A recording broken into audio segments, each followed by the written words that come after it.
So welcome everyone to our October 18, 2022 ANC public meeting. It's a full meeting tonight, so just want to let everyone know that, well, first of all, my name is Claudette David, chair of ANC3F, and soon you'll hear from Commissioners David Christill, Stan Wall, and James Tenderick. The other commissioners, Alex Appa, Deepa Mehta, and Monica Namath could not make it tonight. But since we have a tight schedule, I will be managing the meeting, and we'll try to, I'll get us through the meeting. I'll make sure that you get your questions in, but if we're not able to get all questions in, I have to move. I'm just going to let you know right now, I have to move the meeting forward to move on with the agenda. But you'll have contact information for our guest for tonight. So with that being said, I will call the meeting to order and start with roll call. And I'll just start on my screen. Commissioner, well, I'll start with 3F01, Commissioner David Christill. Yeah. Good evening. Commissioner Stan Wall. Present. And Commissioner James Tenderick. Here. Awesome, thank you. And moving on to the next item on the agenda will be adoption of the October 8th of tonight's agenda. I would like to make a motion though to move. I have a presentation from Lieutenant Williams under regular agenda. I would like to, for information items, I would like to move her up to 6. So I would like to move her up to do her presentation before the committee reports, just because she has to get to work tonight. Commissioner Wall. Chair David, I also want to make a modification to agenda to remove the approval of the FY22 Q4 report. There's an error in the template that OANC supplies us, so we can't approve that until they fix the mistake in the spreadsheet. So we'll do that in November. Okay, for November. So I have a motion to remove FY22 Q4 financial report, to move that to November's. Yes, we're November meeting, we're October. And a motion to move Lieutenant Williams' presentation up till after, to right after we do approval of FY 2023 budget. Can I get a second? Second. All in favor, say aye. Aye. Aye. Okay. And a motion is approved. Moving on to the next item on the agenda is approval of ANC3F meeting minutes for September 20th. Have we got any issues? You've seen the minute, the minutes for September 20th. Have we got any questions on that? I would like to make a motion to approve the minutes for the September 20th meeting. All in, can I get a second? Second. all in favor, say aye. Aye. Aye. And the motion has been approved. Moving on to the next item of the agenda is approval of FY 2023 budget. Would you like to share your screen? Actually, do you have it where you can share it easily? I should. If not, I can pull it up. Oh, perfect. Can you see that? Yes, that's great. Thank you.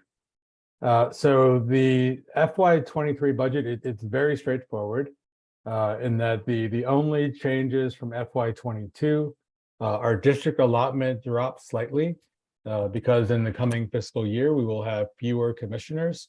We'll have 6 in the coming year instead of 7 right now. So our allotment dropped by about $1,000 from last year. So to $17,212 for the allotment.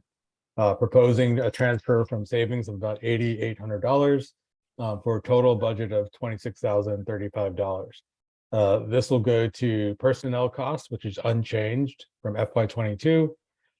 Communications support, again, unchanged from FY22, as well as office supplies and grants and the other items, which are also unchanged from FY 2022. The only item that was also different from FY22 is that we do not have a budget for purchase of service. Last year, we had a budget line item there for the ANC coach that we worked with earlier this year, but since we will not be repeating that, we don't have that charge for this year. So total disbursements of $26,035. So I proposing that we adopt this budget this evening, but with the caveat that since we'll have a new set of commissioners come January 1st, that there may be a need desired by the new ANC to come back and revisit this budget after January 1 and potentially amend it based on any priorities they might identify as part of the new ANC. But for now, I'm moving that I'm asking that the commission approves this proposed FY23 budget. Any questions from the commissioners?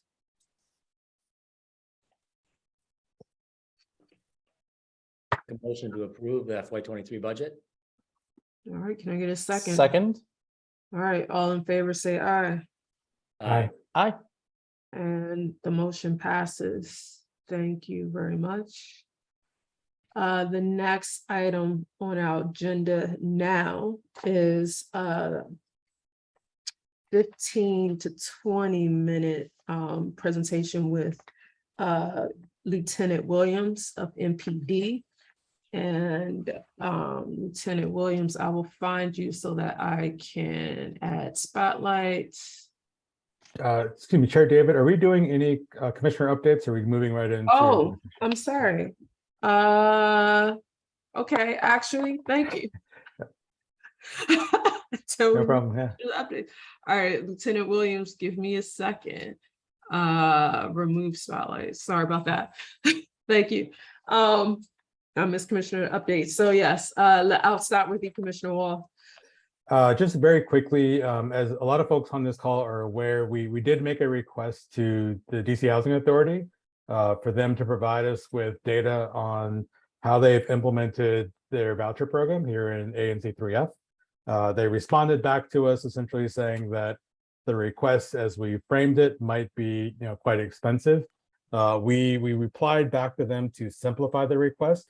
So instead of asking for a sequential 5 years of data, we asked for data from 5 years ago in 2017, as well as data in the current year of FY22, just to understand where we were 5 years ago and where we were today, and therefore reducing the amount of data that we might need. As part of that request, we also asked them to provide us with an estimate of the cost so that once we know that cost, we can decide whether or not to move forward with expensing the funds to acquire that data. So hopefully they'll get back to us in time for the next meeting in terms of the status. And if there is a cost that's not currently budgeted, we might need to amend our current year budget to cover the cost of acquiring that data. So just an update to the community that we did get a reply from DCHA. We've asked them to modify the request to simplify it and hopefully reduce the potential time and cost of providing it. And again, we'll come back next month to provide an update on where we are in getting that data.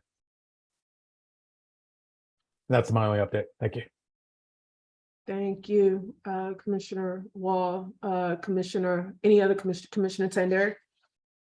Yeah. Hi, everyone. I have 2 announcements. I first want to give a shout out to Kathy Sykes, who has been really holding down sort of our fall gardening sessions. I just want to remind people that there will be 2 more happening, one this weekend and one next weekend. So October 23rd, there's going to be a next one at the Politics and Prose block to Nebraska Avenue.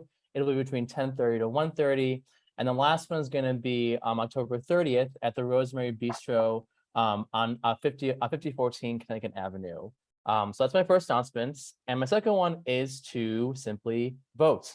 People are voting right now, so make sure you're registered to vote. And that's pretty much it. Thank you, Commissioner Tender. Commissioner Castile. I have one. I guess it's an announcement. So you may recall at a September meeting, we had a motion to ask DC General Services and Parks and DDOT to what actions they were taking to preserve trees at the Hearst Park and Pool. And we never got a response to that request, but on the plus side, ANC3C, Swale Siddiqui, and they actually had a meeting last night. I haven't checked back with them, but they got a response. And then as I'm looking at the audience, I see Mr. Hans Miller. And so if he's around, perhaps later when we do the Parks and Watersheds update, he can jump in and tell us what he knows about the Hearst tree situation. Thank you. That's all I have. All right, thank you, Commissioner Castile. And if you guys can help me let people in. I see there's more people waiting to get in. All right, now moving on to the next item on the agenda is Lieutenant Williams of MPD. And I think you have to have your camera on for me to spotlight you. There we go. Welcome, Lieutenant Williams. Let me share my screen. Thank you. Can you see the crime card? Okay. Can you see the crime card? Yes, ma'am. Thank you, Okay. Commissioner. I think that's going to be more for the benefit of the audience who didn't get my email this morning. Okay. So last month, I have to apologize up front. I accidentally typed the number 2 instead of the number 3 when I ran the crime stats and provided the wrong ANC stats to you. I've corrected that for this meeting. I was asked to provide year-to-date stats. That's what you should be looking at right now, yes. So January 1st to today's date, which captures midnight last night. And you'll see that our stats for the ANC have gone up.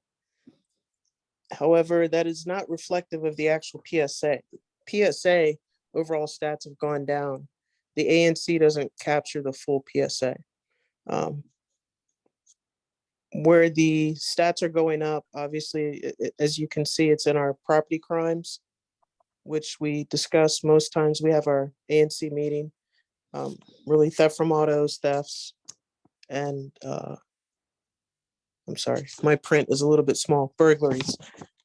And then the second set of stats that I'm presenting tonight are for the month of September 2022. And for our ANC, our stats have gone down, meaning our overall crime has gone down, with one increase being in motor vehicle theft. And the increase in motor vehicle theft are that we've had a rash of motor scooters being stolen. So those motor scooters are valued at 50 cc's or higher, with a tag on it, qualifies as a motor vehicle. But 2 of those 3 motor vehicle thefts were scooters. One was a delivery person hopped out of their car, left it running with the keys in the ignition to run up into an apartment building to deliver food. When they came back, vehicle was gone. We haven't recovered that one just yet. But really what's concerning us are theft from autos. We're seeing more airbags and catalytic converters being stolen across, the entire geographical region, to include Maryland and Virginia. So we've moved around some of our assets into those hot spots where we're seeing some of those thefts happen. Unfortunately, we are seeing some in our area scattered along the side streets, east to west of Connecticut Avenue, a little bit north in the northern part of Forest Hills, some of those darker streets, up to the northeast side of our ANC. And The other stats that I was going to share are the overall district stats for the entire second district. We're seeing a very significant drop in crime, which overall is a very good trend. We're still trending down, which is what we were hoping to see for the year. As we're coming into the last quarter of the year, we're still continuing to trend down in all categories, with our primary focus really being on theft, theft from autos, and retail theft. And with that, that's about all I have for the crime report. Our traffic report is really school specific, Monday through Friday. We deploy traffic teams to target, particular areas that are within so many radius of a school before school drop off and after. At the end of the day, we're looking at pedestrian safety, distracted driving, people on cell phones, speeding. We have those teams that are rotating throughout the entire second district, but we tend to have a lot of schools up in our PSA. In 203, a lot of elementary schools. So we have those officers out every morning, Monday through Friday, enforcing those traffic regulations. And then on the weekends, we have a different traffic team that focuses more on the corridors, distracted driving. And, they'll respond to traffic crash investigations, or anything involving a vehicle, like a theft from auto, or car alarms going off, things of that nature. And that's actually all I have. Okay, thank you, Lieutenant Williams. Have I got any? So what I'll do is start with questions from the commissioners, and then we'll move to questions from the community. Commissioner Tanderick. Hey, quick question for you, Lieutenant Williams. So I saw the report this morning, and I did see how, and I think in PSA 203, which is basically Van Ness and parts of Cleveland Park, it has gone down. And I don't know if I can show that for tonight, Commissioner David. But when you're making your decision-making process, do you often look at the ANC itself or the PSA, and for what reason? That's really a great question. So we look at a number of factors.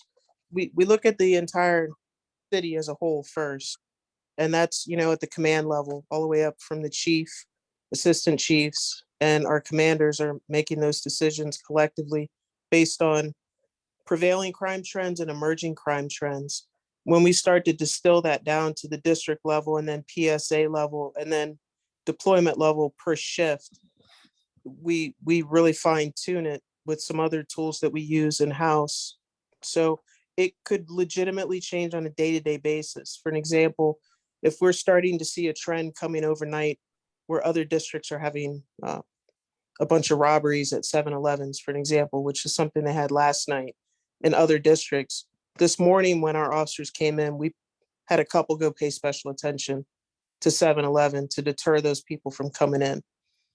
When I look at my crime in my specific PSA, I work with PSA 201, which is to our north, and 202, which is to our west. When I factor in where I want to put officers, right now what I'm doing is focusing more on the apartment buildings where we get more calls for service.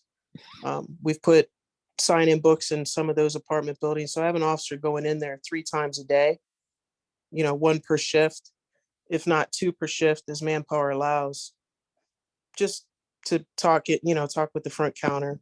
Some of the stuff we see is really just retail theft. A lot of the stuff that you're seeing is theft. CVS, Target, Giant. And because we have 2 CVSs and they're connected by Metro, it kind of hurts us a little bit. Thank you. Thank you. Have we got any questions from the community? So I just want to remind folks that we have Lieutenant Williams on every month during our meetings to give us an update each month. Have I got any questions from the community? And I can't see if you can raise your hands in the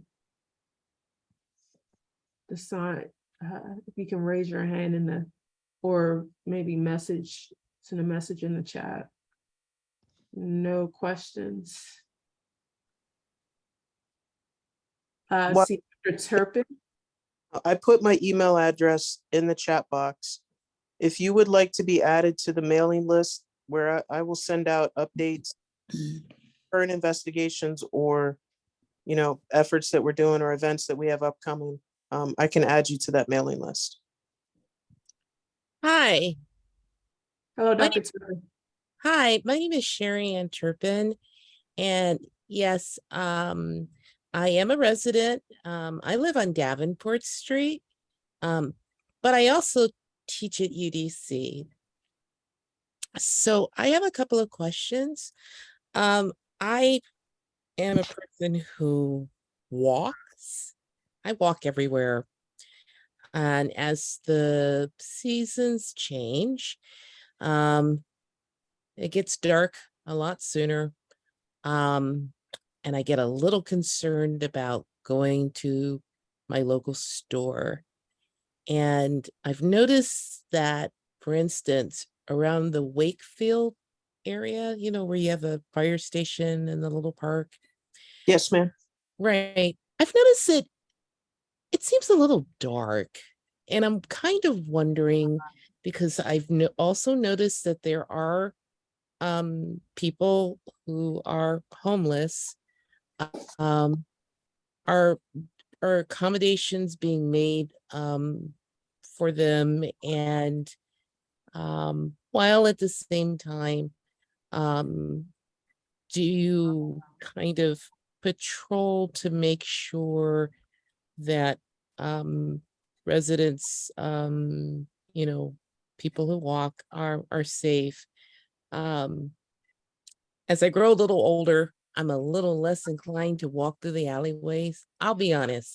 I like walking, taking the shortcuts down the campus. But I get a little concerned. And if I want to go to the local corner store, is it really safe? And I'm just hearing a lot of, I don't know, cop cars, a lot of sirens. How safe is it? And is this, are we having any issues? And how safe is it around our campus? Thank you. Thank you. Thank you, Dr. Turpin. That's a great question. To start with, I will always advocate for safety, and safety generally is in numbers, as we already know. You teach on campus, and that's one of the things that your campus chief routinely talks about, is making sure that you have somebody with you. But I'll push it a step further. I would absolutely not walk through an alley for any reasons. One, it's not really a safe place to walk if a car were to come through and just not be able to see you. But more importantly, it takes you away from the mainstream, and it would obviously make you more of a target if someone were looking to, follow you or try and steal from you, or approach you for money. And there's probably not going to be that many people that see you. Connecticut Avenue is generally a pretty well-traveled corridor. It's generally well lit, and if you're not seeing my officers on Connecticut Avenue, I think it would be fair to ask campus police, maybe give you a ride. You're literally like 3 blocks away from Davenport Street. It's not that far for them, and they can patrol out that far as well. What about the little park, the Wakefield Park, between the fire station and Connecticut Heights Apartments? Yeah, I'm a former resident of 4801 Connecticut. So I'm familiar, very familiar with that little specific area.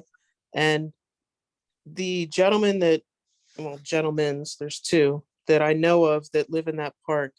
We definitely have a person that goes out and does, intervention and community outreach with the homeless, Department of Behavioral Health and the Office of the Mayor, and a variety of other government assets will come out and assist if needed, if these people are displaying symptoms of behavioral health, issues. But in general, we haven't really had many issues with those 2 gentlemen. We had an issue with someone that was over on Wisconsin Avenue.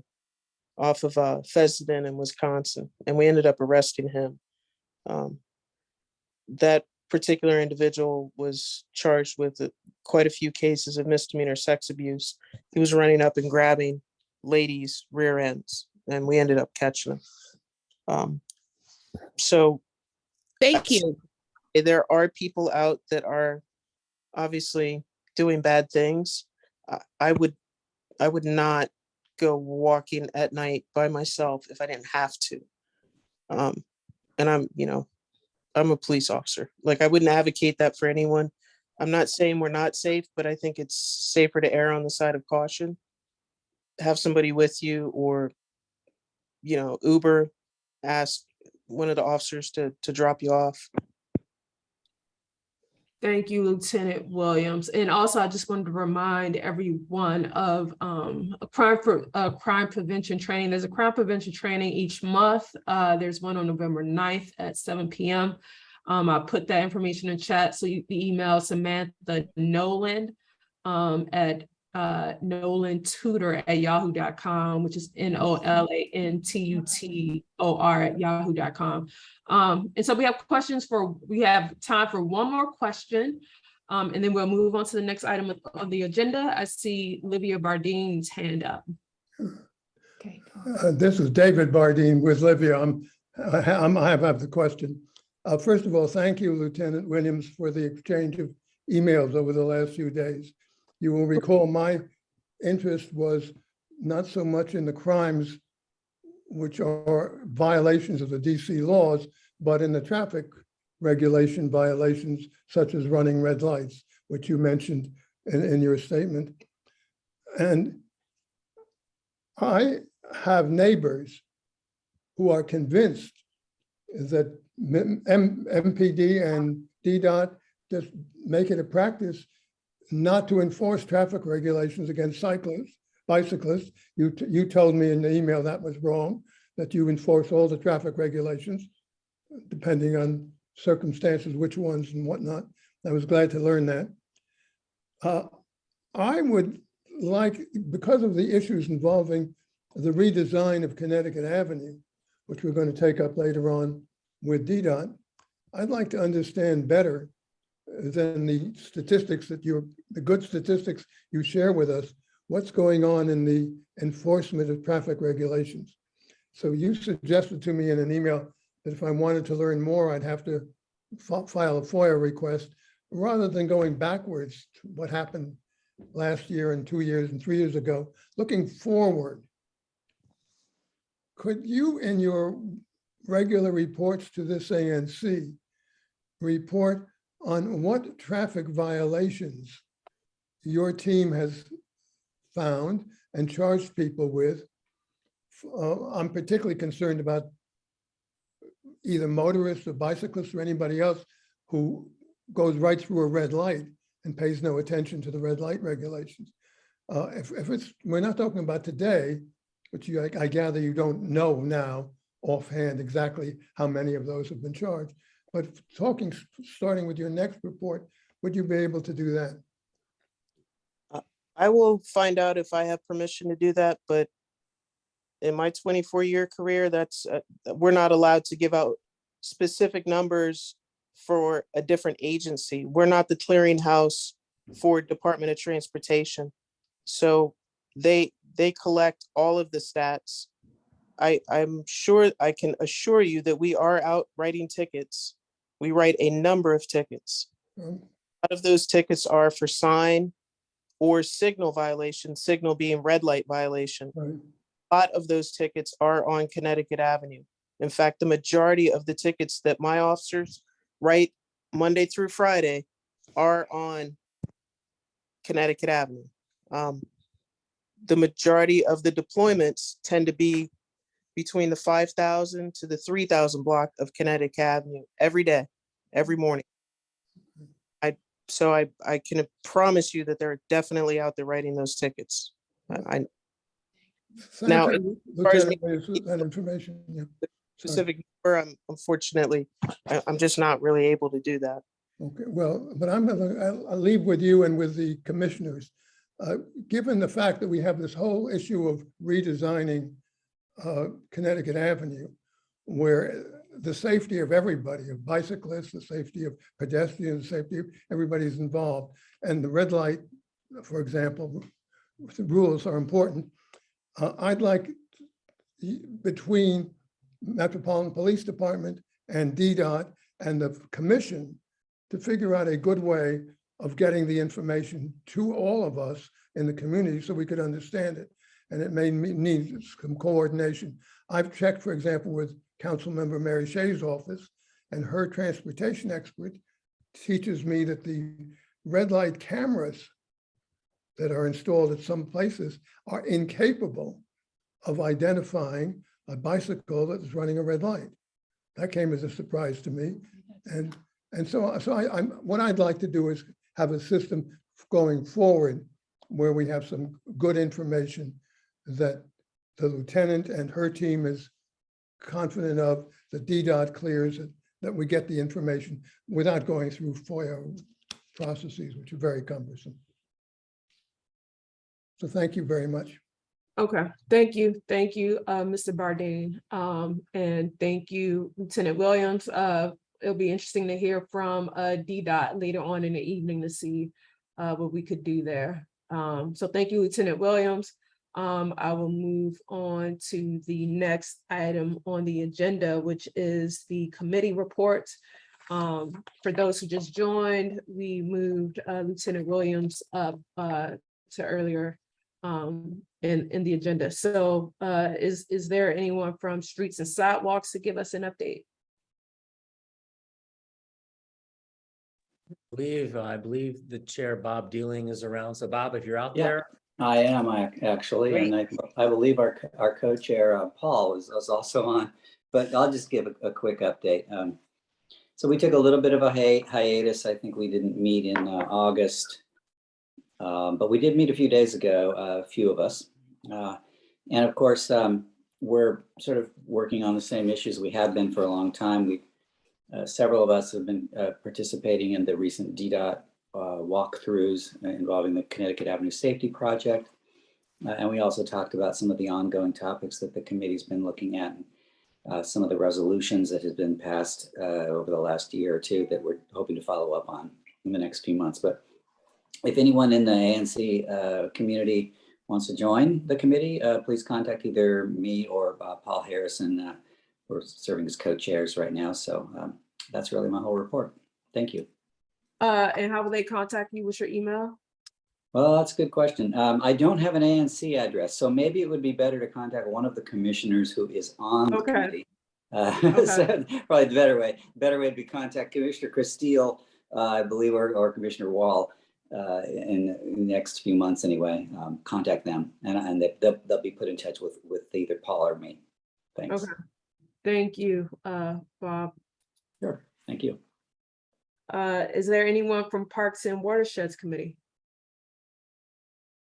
Commissioner David, I didn't see Erica Rosenberg, but as I mentioned in my comments, if Hans Miller is here, he's one of the active residents. I'm not sure which. I think he's in, at least as of the end of this calendar year, I think he's in ANC3C, but he's been a really wonderful advocate for the Hearst Park and Pool project during construction now that it's open. And if he's in the call, I'd like to but ask him to give an update on Hearst Park and Pool if you'd like to. Sure. You're on, go for it. Great. Thank you, Commissioner. Yes, I'm in 3C05, and that's Siddiqui's or Swale Siddiqui's district, and it abuts the Hearst Park, which is Commissioner Chris Steele's. So they've been working together in the last year or so on some issues related to the end of the construction and what's going on in the park. As everybody knows, the pool got finished and got open for Memorial Day and was really well attended and very popular. The biggest issue right now in the park is that there were 5 heritage trees, heritage willow oaks, that are 100 years old and meet the definition of heritage trees based on their size, that run east to west in the park, roughly parallel to Quebec Street and alongside the pool area. 2 of those 5 are now dead.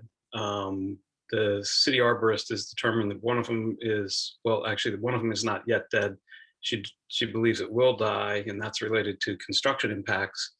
But more importantly, the one closest to the pool, the city arborist did determine had died, and the tree's been removed as a result of what she referred to as drowning, that the retaining wall in the pool had pushed tremendous amounts of water onto these heritage trees. So right now the city's working to try and preserve the remaining trees. We heard from Urban Forestry and DGS and DPR yesterday, and they have a plan to dig a large French drain, which will connect eventually to a storm sewer, and that they hope that that will pull the water off of those heritage trees and that they won't lose any more. The neighborhood's receptive to that plan. There have been some glitches in the past with the city following through, but they seem to have a plan. And like I said, as a result of Commissioner Castile and Commissioner Siddiqui working together, I think they got the city's attention, and it's been helpful. Thanks, Mr. Miller. Thanks, Hans. Yep. Anything else? Appreciate your jumping in like this and helping out, and good luck. Sure. I'm in 3C05, but as the first year, I'll be in 3A03 with part of Commissioner Castile's old district. All right, thank you for that. Schools and universities. The only big announcement is that we are looking for a new chair. So if you're interested in becoming a chair or just simply like a member, we meet every 4th Monday of the month. And I'll put like my email in the chat as well. Or you can even just like direct message me on here. We're looking for any new members, any involvement in the ANC. We appreciate anyone. Thank you, Commissioner Tanderick. Is there anyone from Housing and Neighborhoods Committee? Oh, all right. Not tonight. Okay, that is fine. So Chair David, I do want to provide a quick update. The committee did meet last week. And as part of that meeting, there were representatives from the Dry Lynch Development Company spoke with the committee around their intentions for the Days Inn site. We're going to hear from them later on this evening. But there was a discussion there about some of the support they're going to be needing from the ANC. So there will be more conversation later today, potentially a resolution related to some of the things they're looking to do coming out of the committee. awesome. All right, thank you, Commissioner Wall. Moving on to the next item on the agenda now is the community forum, and we're setting aside about 10 minutes for the community forum. I'll start with UDC. Have we got UDC on? Yes, thank you, Commissioner. Just a few things. I wanted to comment on the safety piece that we were talking about earlier. And I did want to point out that our university police do patrol our campus. They patrol on foot and they patrol on car, all of our campus actually, but we're specifically talking about Van Ness. And then we also have many security lights on campus. So anyone walking through the Van Ness campus, hopefully you feel pretty secure, especially at night, because we do try to provide as much safety to our campus as humanly possible. So there's that. I held a community campus task force meeting last week. It was not very well attended. And I wanted to reach out to the ANC to ask what we could do to ensure, more people are engaged and coming to these meetings because they are for the community. What we don't want is for community members to say that, well, we're not able to talk to UDC, but we have these meetings and people don't show up. So any assistance that the ANC can give us would be greatly appreciated. And then lastly, the university, our new marketing vice president, has created a university newsletter called the UDC Forward. So I am setting up a community email list for anyone who would be interested in receiving this monthly newsletter. I'll put the link in the chat. And then if the commissioners could also put it out there to your constituents, that would be very helpful. I'll send you a formal email about that later on tomorrow, but those are all of my updates for now, unless anyone has any questions. Okay, thanks. I definitely want to mention, thanks for that. Nextdoor, are you using Nextdoor? Because that works in terms of like publicity. If there's any flyers as well, we could get that out, and I can get flyers out on Nextdoor as well. So we could help out with that.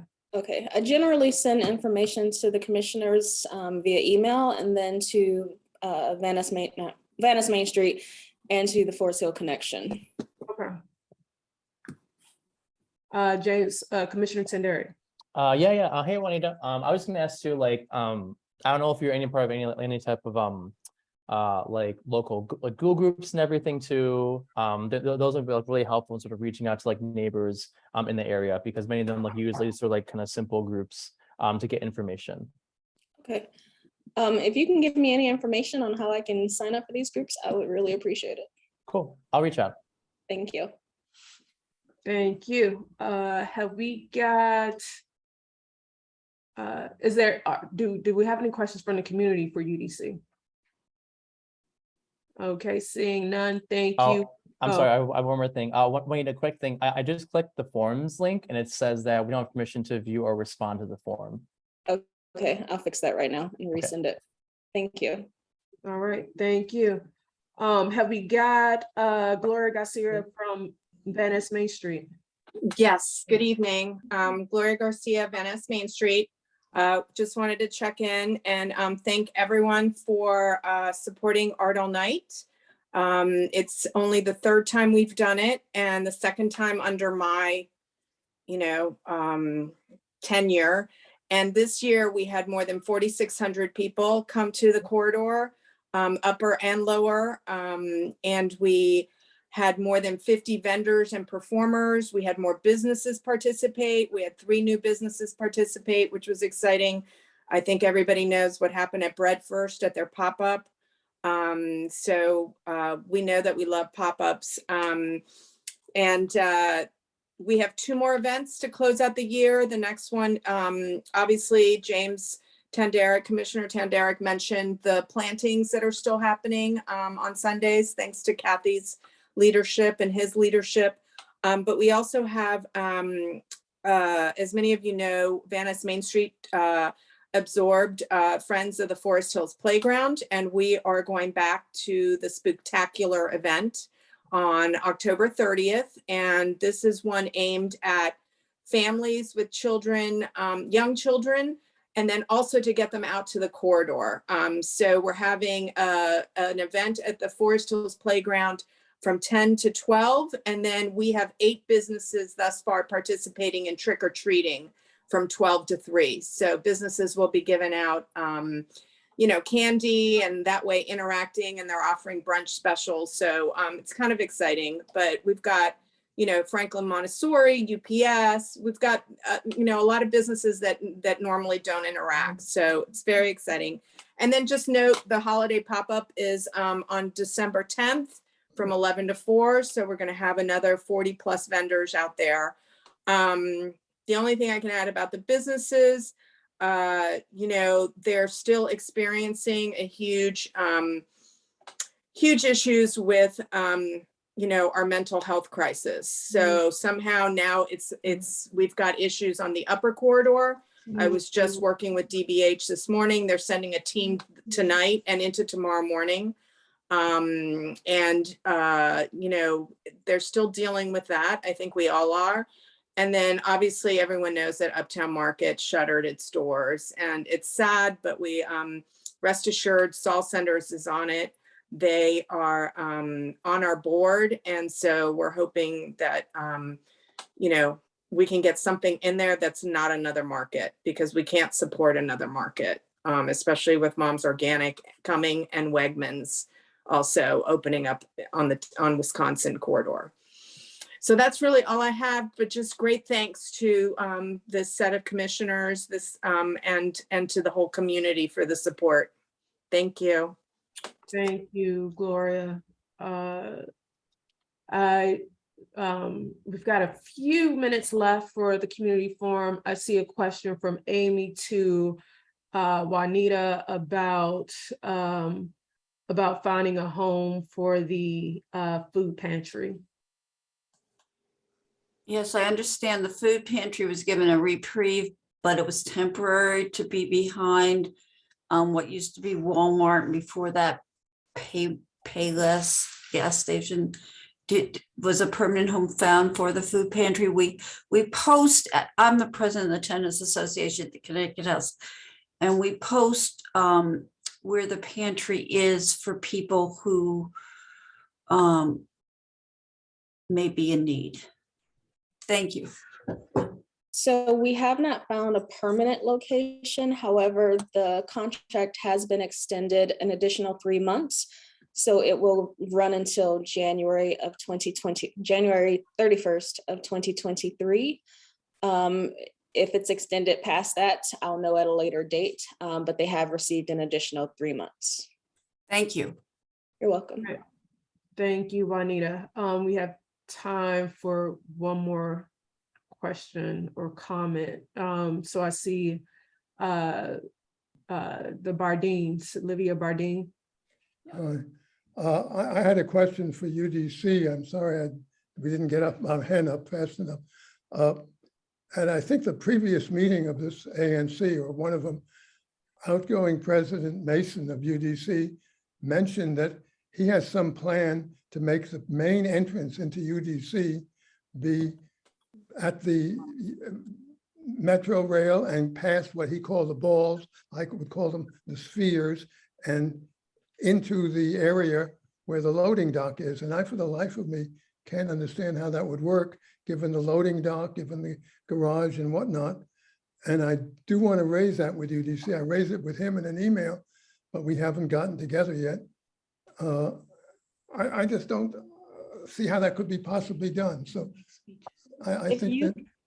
Oh, sorry. Hmm?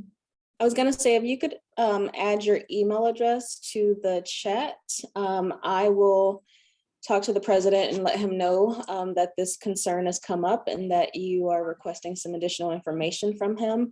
And then I'll be able to respond to your email, because right now I don't have the answer to that. Thank you. I'll also put my email in the chat too, so you can email me directly. Yeah, what I should probably do is send you a copy of the email I sent to President Mason. Might be the most, but one way or another, we'll follow through on that. Thank you. Okay, that works. I'll put my email in the chat right now. Thank you. Thank you. Commissioner Wall. Thank you, Chair David, and thanks, Juanita, for being here to give us these updates on the university. A quick question as well relating to President Mason. He had mentioned his intention to step down at the end of his contract next June. Has the Board of Trustees started a new search yet? And do you have any updates on that process for the next new president? So currently we're in a process of hiring, we're bidding out to bring on I guess a hiring group to conduct the search. Once that has happened and we've acquired that group, I know I'm going to personally make a recommendation that we have, I guess, a community forum with the final candidates, so that, or at least you all can join one of the university forums that are already happening, because we are going to have those. So that is going to be one of my recommendations to that group once we find them. Fantastic. Thank you so much. You're welcome. Thank you. And now we will be moving on to the next item on the agenda, and that is now the information item. And have I got Anna Fogel on with the who's the Deputy Administrator for Permanent Housing at the DC Department of Human Services. We're pretty early, so she might not be on. I think I saw her just join. Yep. Yeah. Good timing. Yes, perfect. I thought I was a little early, but I'm glad I joined a few minutes early. Well, welcome, Anna. So Anna is the Deputy Administrator for Permanent Housing at the DC Department of Human Services. And you are joining us to give us an update on there's a tool that we had a meeting in, was that September, with the Deputy Mayor Turnage. And he mentioned a tool to be used to be able to report or to give immediate feedback if there was a question about anyone who needed services. So say someone lives in a building and they know of someone who needs services, that they could reach out to the Department of Health and Human Services. So wanted you to give us an idea on what's going on with that. Yeah, definitely. Thank you for inviting me. Nice to see you all. I'm happy to just give a quick update on the portal and a few other things we're doing. And then I know it's mostly Q&A time, but please let me know, Commissioner and others, if any other sort of context or overview of the voucher programs that are in my portfolio would be helpful. I'm happy to do that too. Does it make sense to start with the portal and sort of following up on Deputy Mayor Turnage? Okay. Yes, please. Yeah, so there's a couple of different tools that we have just launched or are about to launch, and would really love to hear feedback on whether you think these are sufficient for what we're hoping they'll achieve. So the portal or tool that Deputy Mayor Turnage was talking about is a new form that we recently launched maybe a month ago or so, which provides space for property managers who need assistance from the district with a unit that's paid for through a district voucher program. So it is for property managers versus tenants or neighbors. But the form is intended to be used to submit concerns or requests for resolution on non-emergency issues. This is not in place of 911 or to get emergency response. But the submissions are shared with district employees from Department of Human Services and also Department of Behavioral Health and the Housing Authority to triage and respond.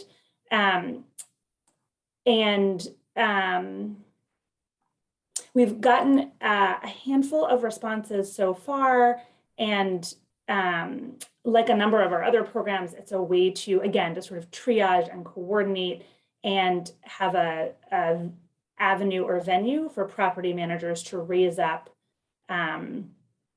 concerns they're seeing and that they feel are not being adequately addressed by case management services or other services that are being provided to the tenants that are using a voucher to pay for their rent. So that's really intended, as I said, for property managers. And like I said, it was launched, not sort of blasted all over to property managers all over the district. So it is public and on DHS's website. But we're sort of piloting it with a relatively small number of large landlords who we sent it to, who have units, including a number in Ward 3, but also units all over the district. We are also, I see that there's a question. I'm just going to update on one other tool that I think may be relevant for this conversation. We're also working on a really more of a dashboard than a portal, which will provide more of an overview of DHS vouchers in the district. And DHS vouchers are, about a quarter of all of the vouchers in the district. But that will give sort of an overview of DHS vouchers in the district, including a breakdown by ward and by program. And we'll also provide more context on and information on utilization of vouchers that haven't been used yet, which is also a big topic of conversation, though maybe not the focus of this group. And so I just wanted to share because I think it will provide some information and answer some questions that come up sort of over and over about what kinds of services are provided with DHS vouchers, what the process looks like to utilize a DHS voucher, where these voucher holders are, broad strokes across the district. And that should be launched very soon, like in the next few weeks. I just wanted to share both of those. And then again, happy to answer questions or get any other context that may be helpful. Yep, and we have until about 8:10 with you. So I want to start with commissioners and then we'll go to questions from the community. And I see Commissioner Tanderick has a question. Awesome. Hello, Anna. there. Thank you so much for coming on the call. When I heard about this communication portal being starting to be realized, I was very excited about the idea of the community being able to sort of voice concerns in a very sort of like restorative way to help out like our neighbors. I guess my question, one of my questions to me is that why is it only meant to property managers and I guess not just like everyday community members?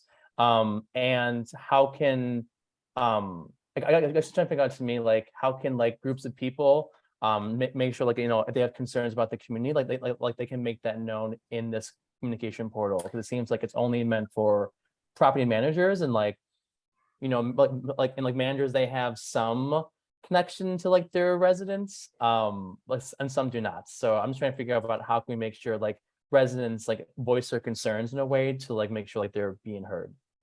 Yeah, I really appreciate that question. And also the reflection that, we want to all look out for our neighbors and make sure that there's someone we can raise up concerns to when we're worried about our neighbors. So I appreciate the question.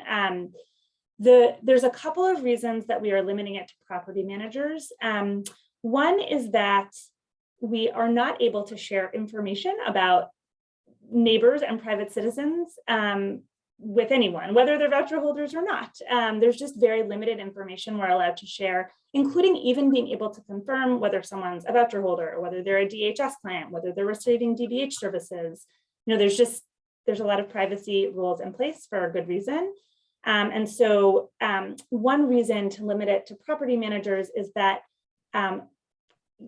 voucher holders do sign a lease with their landlords and their property managers, just like anybody else, but it includes a portion that acknowledges that income is partly going to be paid for by a voucher, and they have so they already have a confirmation of who the voucher holders are, and so we're able to share case manager information, and still not able to share information about a particular client case, but it lets us engage in a slightly different way, and we also really want to partner with our landlords and ensuring that folks are safe and stably housed, just like we do with the community, but we're able to work with our landlords slightly differently.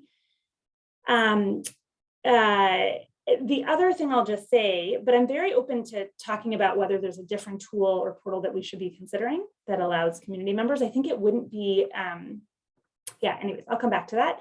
The only other thing I was going to say is that we're starting it as sort of a pilot on a relatively small scale to make sure that we have the capacity in place to respond to inquiries as they come in versus like, a 988 or 911 kind of system that we don't want to launch something we don't have the capacity to handle well. So you're right, that we don't have a tool right now that a resident can say, I'm worried about my neighbor.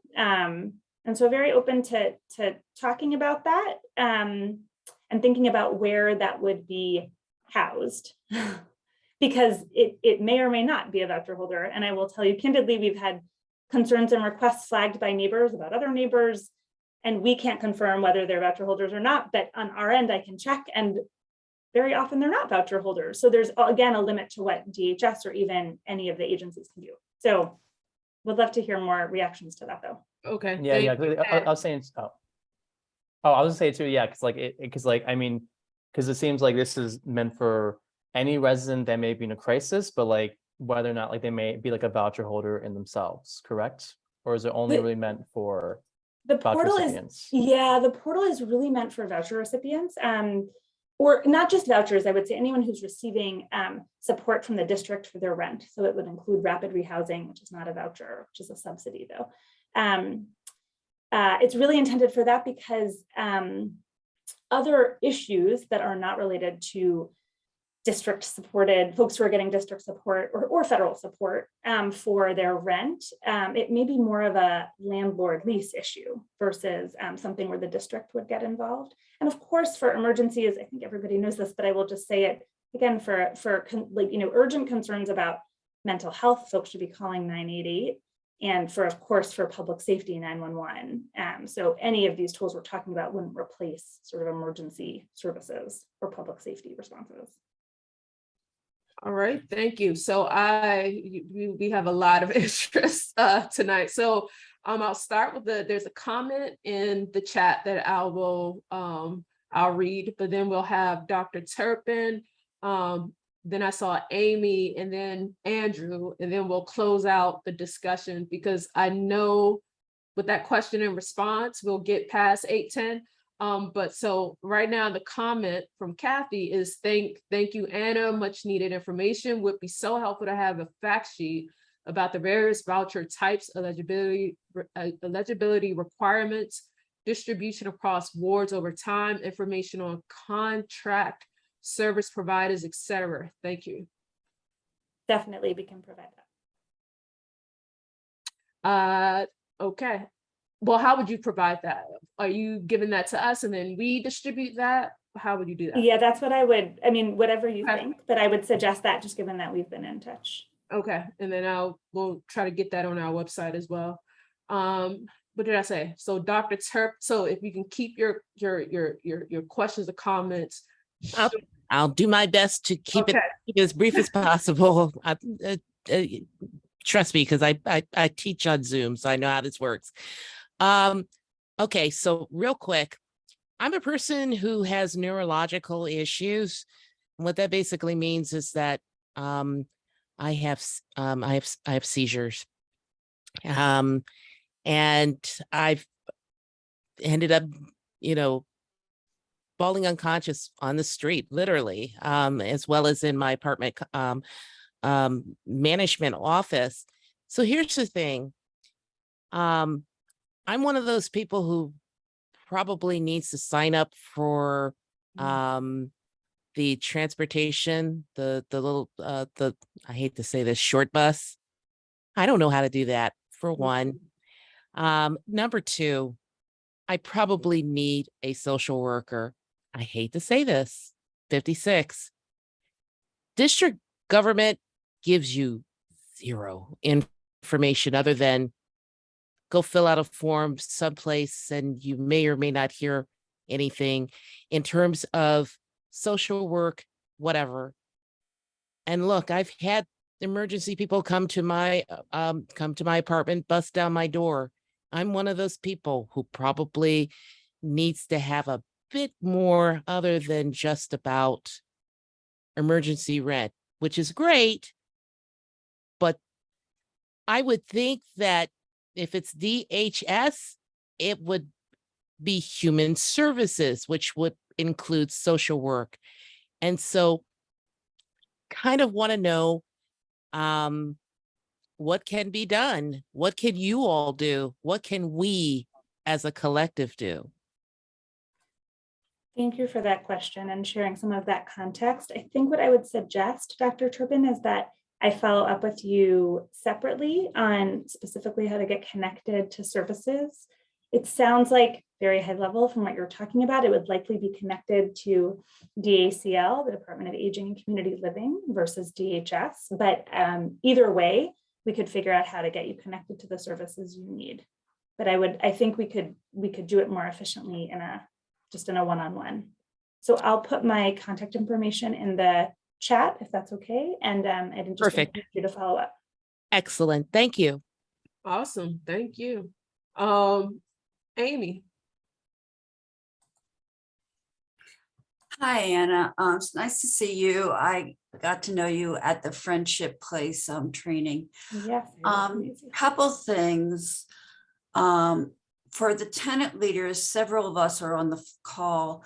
When we're still having the city move people in with only a mattress and no furnishings, no towels, no nothing. And I'm not even enrolled in SNAP.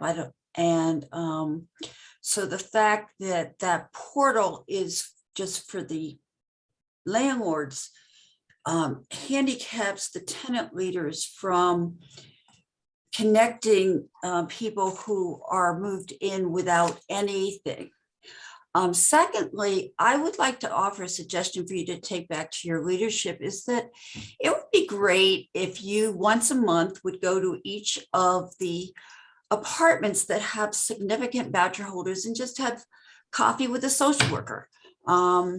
Personally, as a social worker, I prefer tea, but you know, you all could do outreach that would be less, you know, sometimes the case managers come and they knock on the tenant's door and they're afraid that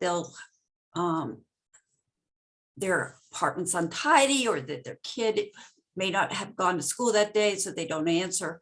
But if you in a very friendly way could have coffee with a social worker once a month at each of the places in Ward 3 where we have a lot of vouchers, it would be a chance for people, the voucher holders themselves, to come to you and say, hey, this isn't working for me, or can you connect me with it? So that's one suggestion I would appreciate you taking back. And I would like to know, how do tenant leaders let DHS know when you move somebody, when somebody's moved in from a tent or a shelter with nothing, and they, you know, and then we see them panhandling almost immediately on Connecticut Avenue? Could you tell us what forum we can get that across to you and respect HIPAA? I will say that I am a licensed LICSW in DC, so but I realize that HIPAA is very important. But I would appreciate you telling us how we tenant leaders can get information to you. Thank you. Thank you. And I will definitely follow up on and take back your recommendation on just more regular informal engagement with the community more broadly in some of the buildings, not just in Ward 3, but in other parts of the district as well that have a number of voucher holders.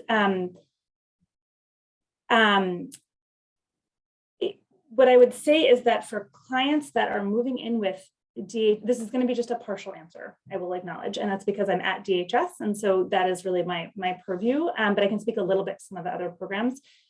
For clients that are moving in with a DHS voucher, they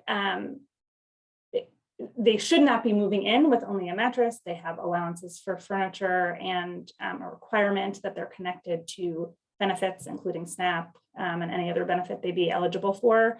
But there are non-DHS vouchers, many of them, that do not have associated case management services or associated financial assistance like furniture packets. And so I will, I know your comment and the commissioner's comment was also, the first commissioner who spoke was also sort of focused on how residents can flag priority issues. And so I will take that back. I think that is something that will come from the deputy mayor's office because it'll be much broader than DHS, but I will take that back. I have heard that not just here, but also at the Friendship Place webinar that you're referencing and a few times. And so I hear it. I hear that there is a need and an interest in that, and will take that back as well. Thank you. Thank you. Andrew. Hi, good afternoon, Anna. Thank you. I have a question. I think you kind of already answered it. It's regarding the 988 number. Is that something that community members can use if they have like a neighbor that's experiencing a mental health crisis or something like that? Is that what that? Okay. Yes. I was asked that by an attendance group chat that we have today, and whether or not there was an alternative to 911. So yes, that's appreciated. Thank you. And it's relatively new. Okay. You know, it launched, I can't remember when, a couple months ago, maybe. I'm happy to share. We have a one pager on the 988 number too. I'm happy to share that afterwards as well. That'd be great. Thank you. All right. Are you going to stick around to answer questions in the chat? I see a long question in chat, but I got to move on with the agenda. I can do that. I'll look at the questions in the chat and answer what I can before I drop off. Okay. Thank you so much, Anna. I appreciate you joining us tonight. And I get the feeling we'll be inviting you again for some updates. Looking forward to it. Thanks for including me. Thank you. Now moving on to the next item of the agenda is DDOT, DC Department of Transportation. We have Krishna Pinheiro who will speak on the Connecticut Avenue study. And I just wanted to mention quickly that, the bike lanes, there will be bike lanes on Connecticut Avenue. So this isn't a question about how to how to prevent that from happening, but it's a question of, okay, what else can we do to make improvements to Connecticut Avenue? Because that's the stage we're in right now. But Christian can speak more to that. Welcome, Christian. And we can't wait to hear updates. Good evening, Chair David and ANC commissioners and residents. Happy October. I think it's been a while since I came to present to you guys, so thanks for having me. I'm going to quickly share my screen. I have a presentation. I'll try to be brief. I also apologize if I sound a little stuffy. I have a slight cold, so I'm trying to make sure to save my voice as much as I can. Let me see.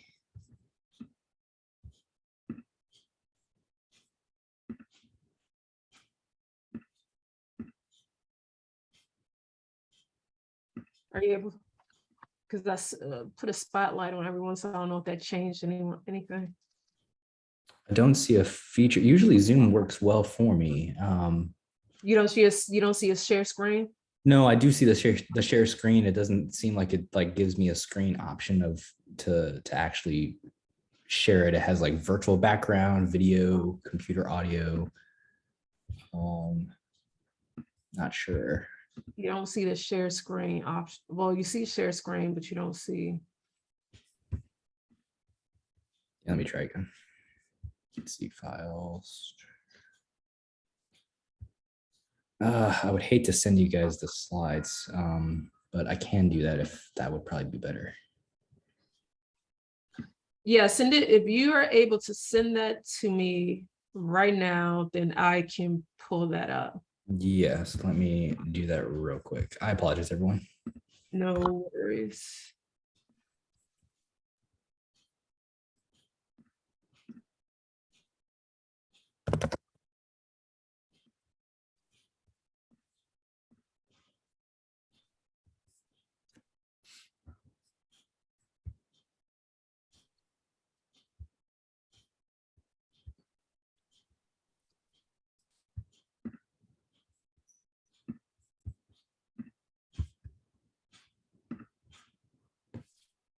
Okay, Commissioner, I just sent it your way. Right, I don't see it yet. 1 second. But if you can speak on it a little bit until I see it. Yeah, totally. So yeah, we've done a lot of engagement on this project. I know many of you are very familiar. For those who are not familiar of the project, just kind of its general sense. The stretch of Connecticut Avenue that's the focus of the study is from Calvert Street to Legation. And we are doing comprehensive changes, not just for the removal of the reversible lanes, which has already taken place, but we're also doing a multimodal improvement along the corridor, which does include a two-way protected bike lane. But for those who don't know me, I'm Christian Pinheiro from DDOT. I'm the Community Engagement Specialist for Ward 3. Thank you, Commissioner, for putting up the slides and for working around this. Just as a general overview, I'll do a project background, which I was just talking about. I'll do a project timeline, questions and answer and whatnot. So project background, as part of our Move DC transportation plan, which is our 20 to 30 year transportation outlook into the future in terms of how we want our city to be multimodal wise. This corridor, Connecticut Avenue, has been identified as a bike priority corridor for our long range plan, which of course has been supported and is part of the mayor's goals for advancing sustainable transportation and multimodalness across the city. This particular corridor has been in analysis for quite some time. There have been various degrees of studies that have taken place since 2015 to 2016, and some degree in terms of the scope of the assessment, but really has taken a larger view once we realized this could be a great candidate for not just bike priority but overall safety. Right, that's the overall goal we have. for making sure we can provide different options to DC residents. For those who don't know or who are aware, the ANC3F in particular has drafted and submitted a resolution in support of the reversible lane removal and concept C, which I'll go through in a little bit deeper in another slide, which is the removal of the reversible lanes. The overall goal of this project is, of course, it meets our Vision Zero goals. It's all about safety, and we want to make sure we can provide as many comfortable alternatives, but also, elevate the road as a high crash corridor to a multi-purpose thoroughfare, which can, easily supply both, vehicular traffic, pedestrian improvements, cyclist safety, and etc. So as I stated, safety is the #1 reason for Connecticut Avenue.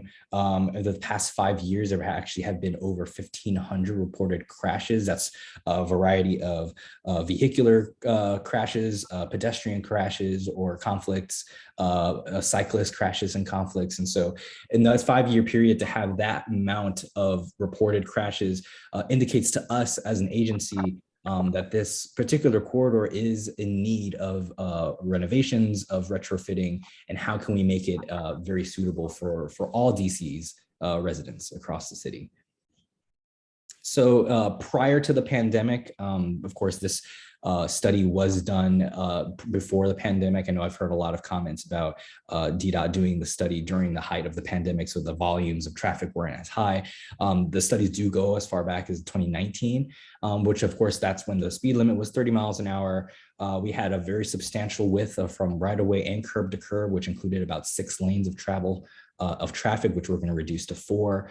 The average volumes, as you can see, were well between 20,000 and 30,000 ADT, which is our average daily traffic volume. And the peak hours were, of course, very substantial as well. We did notice in the data that only about 70% of motorists use 2 of the 4 lanes during peak direction, which also highlighted us for a team and as an agency that we could really maximize that that public space and utilize it for different ways instead of just adding more lanes to traffic for vehicles. So as a project in its overall scope, Concept C in particular, which was approved by the mayor back in December of 2021, looks at the removal of the reversible lanes. It adds a 2-way protected bike lane about 5 feet in width on either side, which takes up about that 1 other travel lane on each side of the roadways. We also have particular left turn pockets on all periods of the roadway, which would allow for those left-hand turns to still be possible with the lane reduction and provide a consistent flow of traffic. And there's also some parts of the corridor where we're currently evaluating the need for southbound and northbound parking and loading lanes as well. So we can maximize parking space where we can. Of course, there's always a give and take, but we want to make sure we're still allowing some parking to remain or add new places for parking where feasible. The Concept C elements, these are just kind of, in more detail of what we're shown before. We have already reduced the speed limit from 30 miles to 25 miles an hour, and we removed the reversible lanes this past summer. So that was our first iteration of what has already been taking place. We also plan on assessing the installation of driver feedback signs or speed feedback signs along the corridor as well to provide a visual element to drivers, and also look at potential bus stop relocations and how that would work around the corridor as well. So as I said, the span of the project is from Calvert on the south side to just north of Legation Street on the north end. That is the current project study limits. There have been, there could be a possibility of expanding the project limits dependent on what our review process has. But as of right now, this is the current scope. It's a little detailed with the photo. I don't want to get too much into the weeds. So we can probably save it for some Q&A or at a later time. But this does look at some of the potential intersections we can do enhancements, such as hawk signals, pedestrian refuge islands, no right turn on red, etc. And these are just 2 concept maps, which were shared, of course, to the public in our various meetings. The most recent one back in June. For example, this is Albemarle and Davenport. Again, very technical, and happy to kind of dive a little deeper at a later time or throughout the Q&A session, but really looks at the before and after. The first photo on the top is the current conditions or existing conditions. The photo below shows what the proposed conditions are per the design process, which, as you can see, highlights expanded, more high visibility crosswalks, shorter lengths of the intersections for pedestrians to reduce that walking travel time and increase visibility. Of course, we have the protected bike lane on either side, and we'll obviously look at still determining some parking and loading zone elements as well to make sure that there's seamless travel for TNCs, Ubers and Lyfts, for example, and freight and loading as well, especially in the heavy residential areas.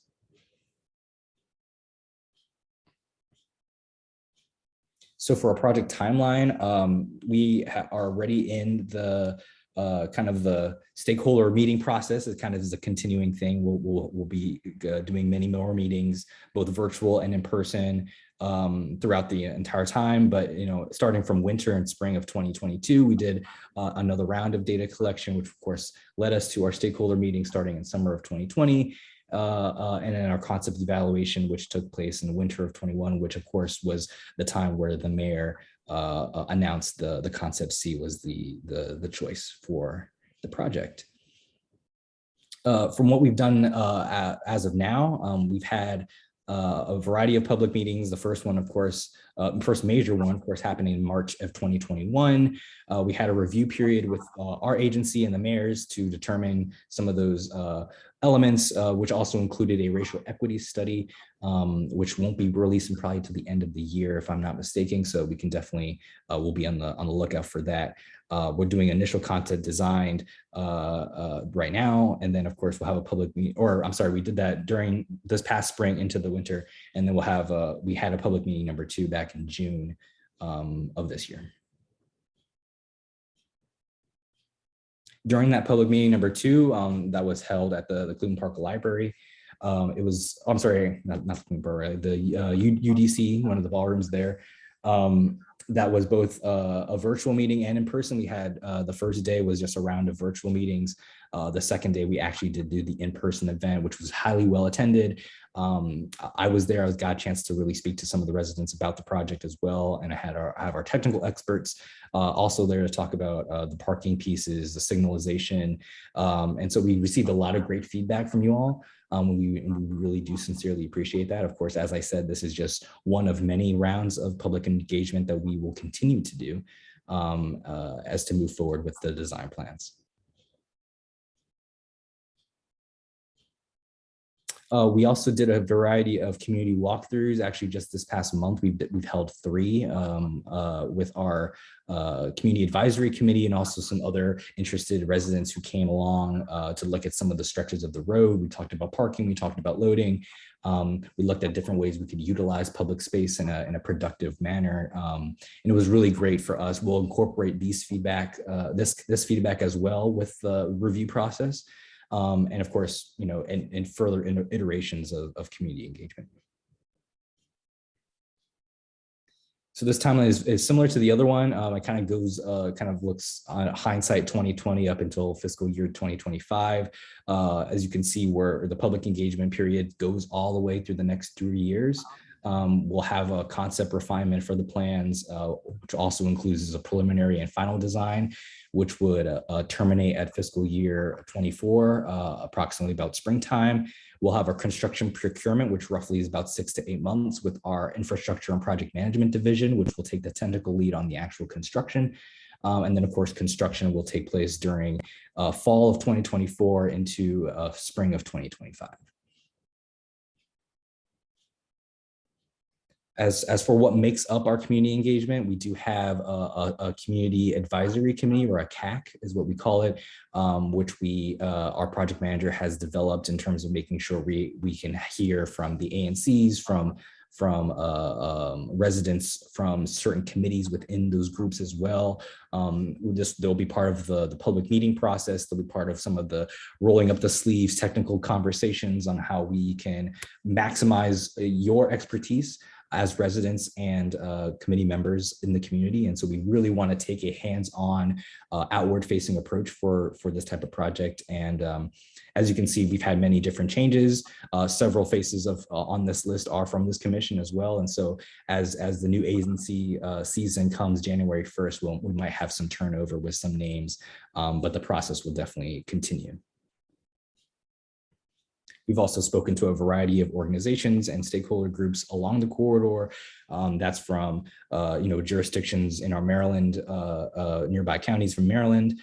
We have WABA involved, we had the zoo involved, a lot of different school entities as part of the mix as well. And so a very holistic approach to our engagement as well. And we had some, these are some other key events that took place, just kind of going through the list of this, kind of showing how much involvement we've had with the community on these measures. In terms of plans for future engagement, of course, we'll continue the community advisory committees. As I mentioned, ANC meetings such as this are always a great platform to ask questions, to chime in, of course.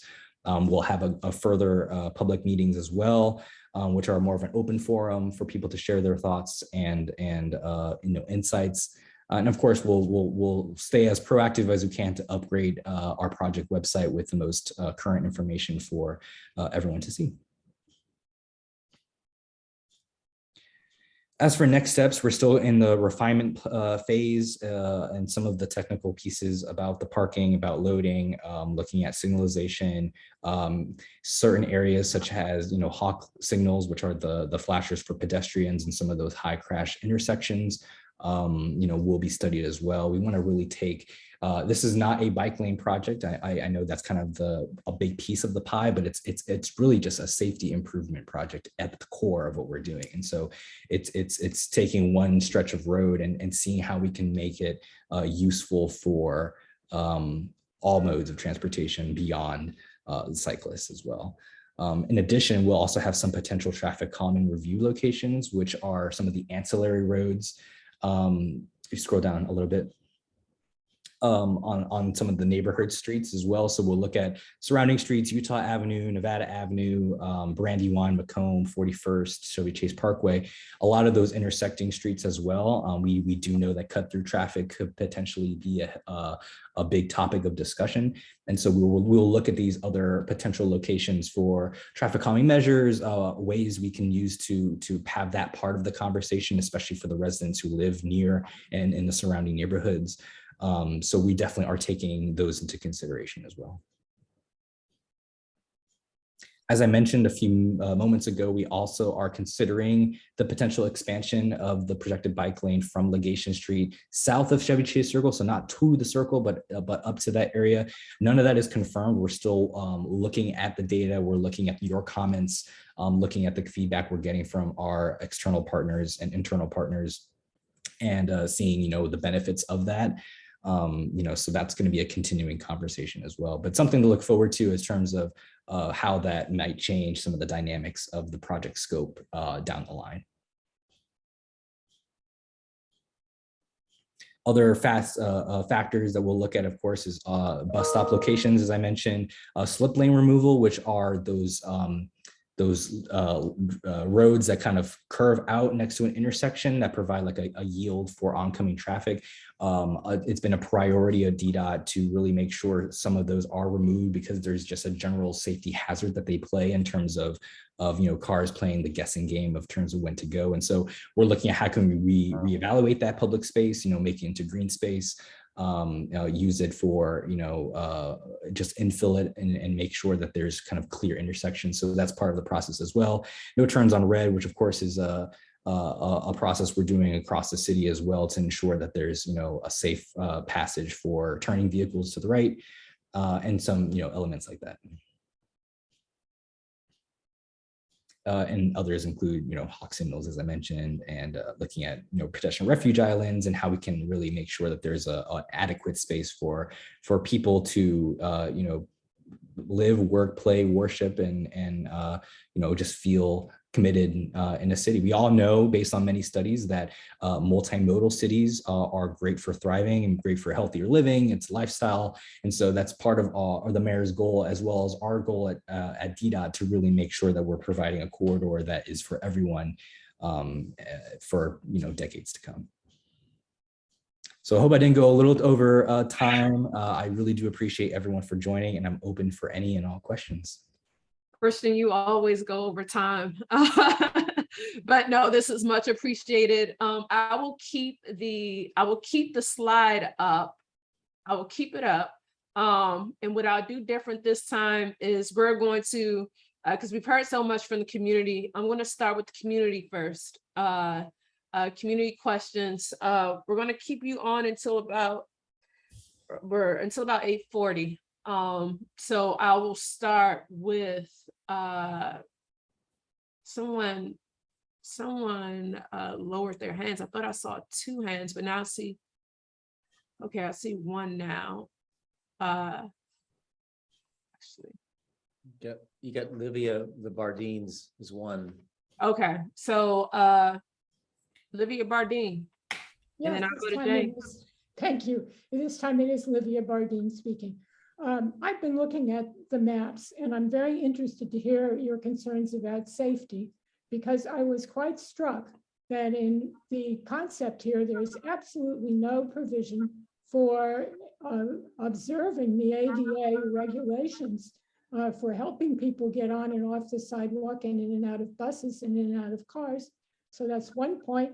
And I don't understand how a design concept could get this far without even thinking about that. And the second question is, there are numerous apartment buildings in our stretch of Connecticut Avenue that have driveways which were intended to allow people to get in and out of the buildings, in and out of vehicles without impeding traffic.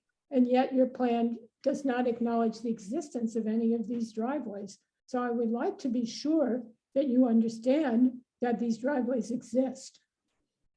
So that's my question. And David also has a question.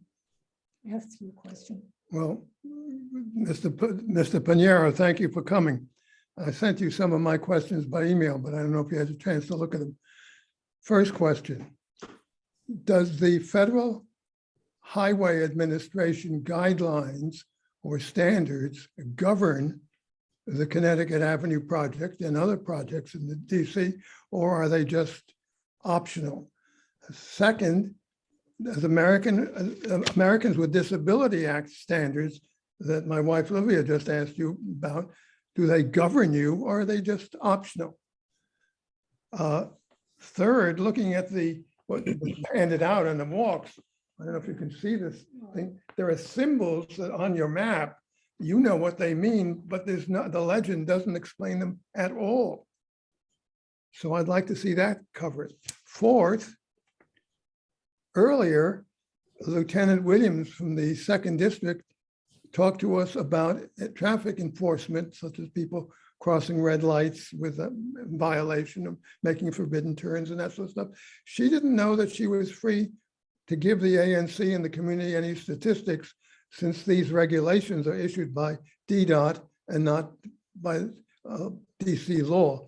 So could you get together with MPD and just clarify who gives out what information about what's the real hazard? You mentioned 1,500 crashes. That's a lot of crashes. And I think we should be hearing from you or MPD regularly whether bicyclists have been injured or God forbid, even killed, whether pedestrians have been injured or even killed, and so forth. So we get a real handle it. And finally, you're proposing a hawk light at my intersection, which is at Connecticut and Chesapeake. I'd really like to see a full-blown traffic light there, not just a hawk light. Thank you, Bardines, the Bardines, Christian. Yeah, no, thank you so much, Mr. and Mrs. Bardine. Very thorough questions. I love that. I'll try to get to all of them in the order that were presented, and if I forget, feel free to remind me. I think the first one was about ADA compliance with the regulations about these projects. That is true. That's yes, we do take those into consideration. Not only is that a federal standard for us as a municipality, but that's nationwide. So we are legally obligated for any new projects to take those into consideration and make those part of the project. One example of that is doing curb cuts, especially at sidewalks, and adding the tactile platings on top, which are those little bumps for the visually impaired. That's a standard. We've also upgraded all of our traffic signals to have those audio or audible buttons as well, which adds play for those with hearing impairments. And it's also important for us, especially in these loading areas for where the bike lane is and the curb. And when we move some of the bus stops, we are considering some designs such as a Zikla, which is like an infrastructural tool we have for bus stops, which actually places the curb at a level for the cyclists, and it kind of acts as like a little hump for the cyclists, so they can kind of gauge where those pedestrians will cross to and from the bus. So those are just a few items that we constantly look at, especially for those projects. Similar to that question about the bike lanes in terms of the regulation and regulatory use, the way that they're designed in terms of the width of the road of the bike lanes, it's a federal standard between 5 and 6 feet. So this particular bike lane is 5 feet, which is the bare minimum that the MUTC or a federal requirement does require. What the federal standard does also do is really standardize the pavement markings for cyclists. So there's like there are universal icons for pavements in terms of having the cyclist with the helmet riding a bike. That's like a standard marking for all cities. What is unique is sometimes cities and jurisdictions can decide how to barricade bike lanes. So sometimes we use just standard paint, sometimes we use striping, sometimes we use flexible flex posts or bollards, sometimes they're planters. Usually those are up to the municipal jurisdictions to decide how best to protect cyclists. There's no federal standard on how to do so, but it's always our intention to make sure that we have a certain type of protected barricade, whether that's through paint or physical means. You said that there were some questions on the map about you couldn't see or highlight some of those. I'm more than happy to share this presentation with the ANC and kind of walk through some of those individually, especially through the key and the legend. And I am blanking on the last question. I almost got through there. Mentioned the Lieutenant Williams of the 2nd District. Oh, yes. She wasn't free to disclose to the ANC and to the community certain information about people who had been charged with violating traffic regulations because they were DDOT traffic regulations rather than laws passed by the council. So what I'm asking you to do is to get the DDOT get together with MPD, 2nd District, and then maybe other parts too, and figure out how we get the information. I mean, what's the efficient way to do it? That's it. Mm-hmm. Now, I want to add one thing, and I put an email to you. I don't know if you read it. There's a lot of confusion amongst my neighbors as to what you're really proposing, even after the walks. Can you refer us to a place somewhere in DC where DDOT has already installed something pretty close to what you have in mind for Connecticut Avenue so that we could go and take a look at it and get a firsthand impression? Definitely, yeah. We do work closely with MPD. Our Vision Zero department works simultaneously with our MPD counterparts for crash data for any occurrences that do take place.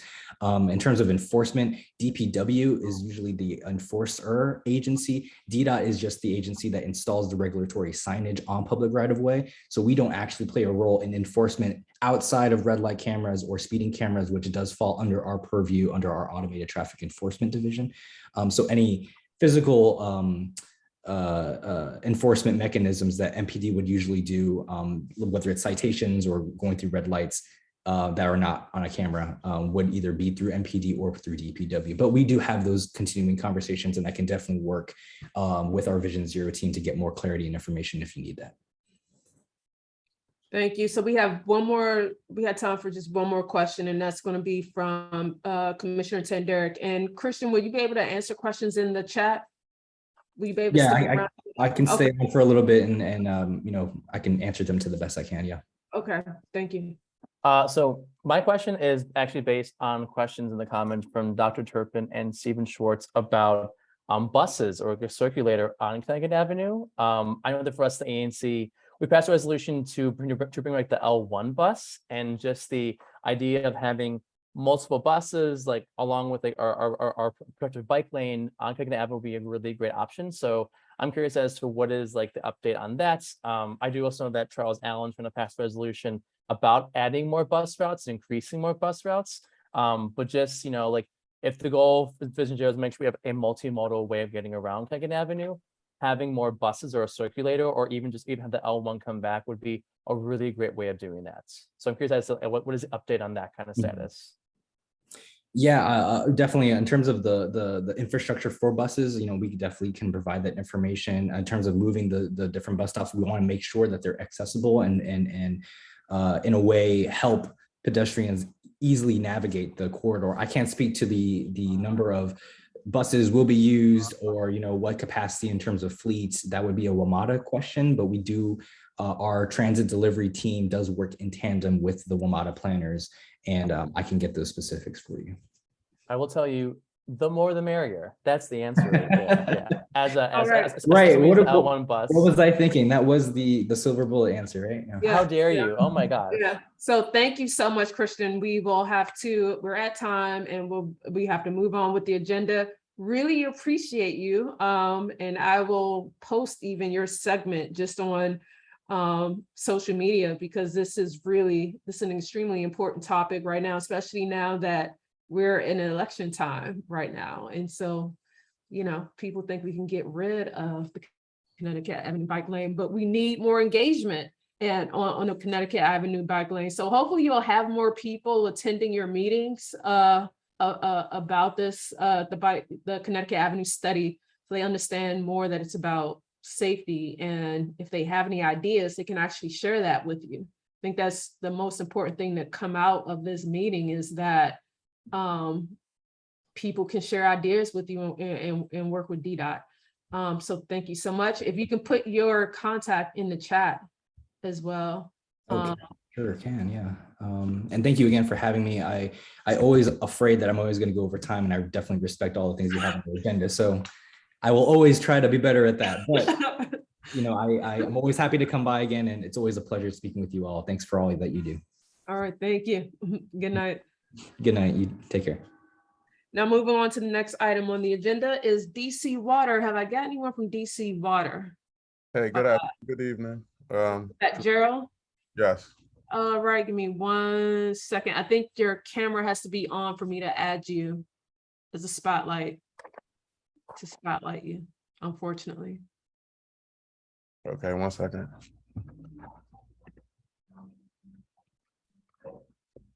But welcome. Okay, thank you.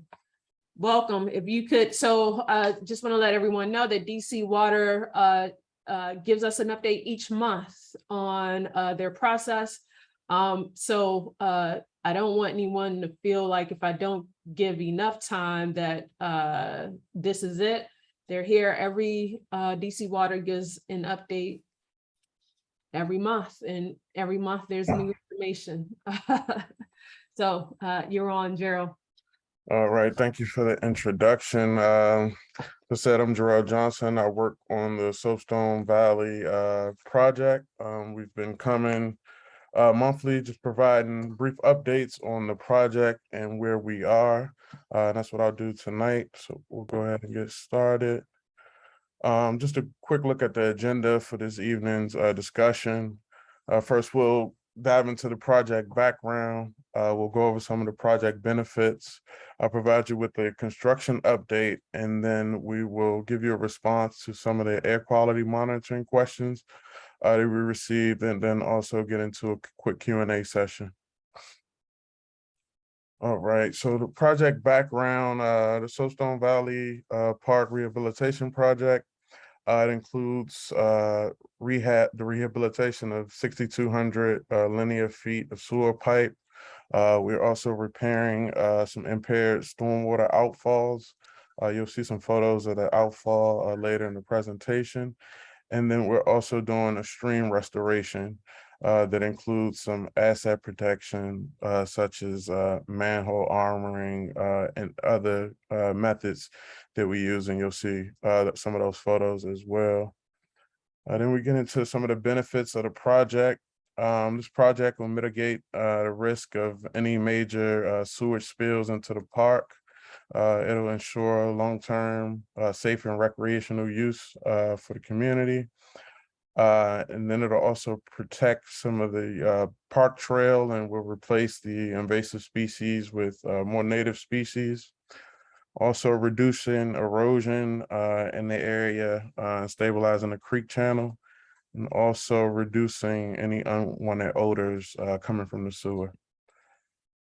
Here's a look at a status update. As of right now, we have ongoing stream work at Site 1. That's near the Park Van Ness building. We are 55% complete with the stream work there. We anticipate wrapping up the stream work towards the end of the year in December 2022. Also, the rehabilitation of outfall F117, which is near Site 1. We anticipate that to be complete in December as well. Let's see, as of right now, we have completed the public review period of the boiler permit. And that was with DOEE. As of right now, a contractor, IPR, they're waiting to receive the permit. And so far, we have completed all of our stream works at Site 2 and Site 3. As of right now, we are on hold at Site 4 with 70% of the stream work complete. We are basically on hold there because we need some of the access paths that are in place to complete some of the CIPP work. So once we complete that CIPP work, we'll get back to doing stream work on sites 4, 5, and 6. Here's a construction update. As you all may know, our construction hours are from 7 a.m. to 7 p.m. Monday through Friday.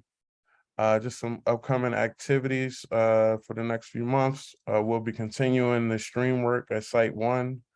We'll begin bypass pumping at Sites 4, 5, and 6. We'll continue the rehabilitation of outfall F117, which we've previously demolished. And then we would begin CCTV work at Sites 4, 5, and 6. And then you should be expecting, we'll provide the update closer when we get to deploying the traffic control at Broad Branch. And that's for to perform the CCTV activities of the sewer line. I know we've had some concerns from the community revolving around noise coming from the site. I can assure you that we're doing everything in our power to keep minimize any disruption or disturbance to the neighbors there. But some of the activities that you hear noise from are from our heavy rocks that we're delivering and hauling away from the site. And basically that work will continue throughout the end of the year. And then also some of the pumps produce some noise. And we are expecting to continue to use the pump at Site 1 until the stream work is complete. We anticipate using some sewer bypass pumping on Sites 4, 5, and 6. If you could see the map below, shows those locations of those areas. And those pumps are actually sound attenuating pumps, so they'll be much quieter than the current pumps in use. And then also I know some people may have heard the demolition of the outfall F-17, and that just required us removing the existing concrete and hauling it away from the site. Some upcoming traffic impacts or things you may notice on the roadway. We'll be having a steady flow of concrete deliveries, traffic that'll increase on Audubon Terrace. And for Broad Branch Road near the park entrance, there'll be a traffic control in place for our crews to perform the CCTV work, cleaning of the sewer line, and also do the CIPP work. And that'll require just a shutdown of one lane. We'll have flaggers in place during that operation to assist with motorists getting around the work area. And those lane closures right now are permitted from 9:30 a.m. to 3:30 p.m. And we'll expect that to continue throughout the end of the year. These are some photos of some of the work that was complete at Site 1.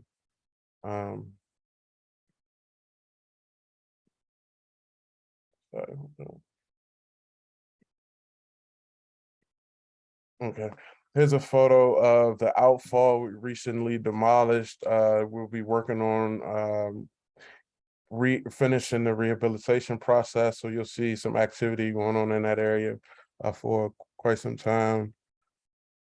Here's a photo of Site 4.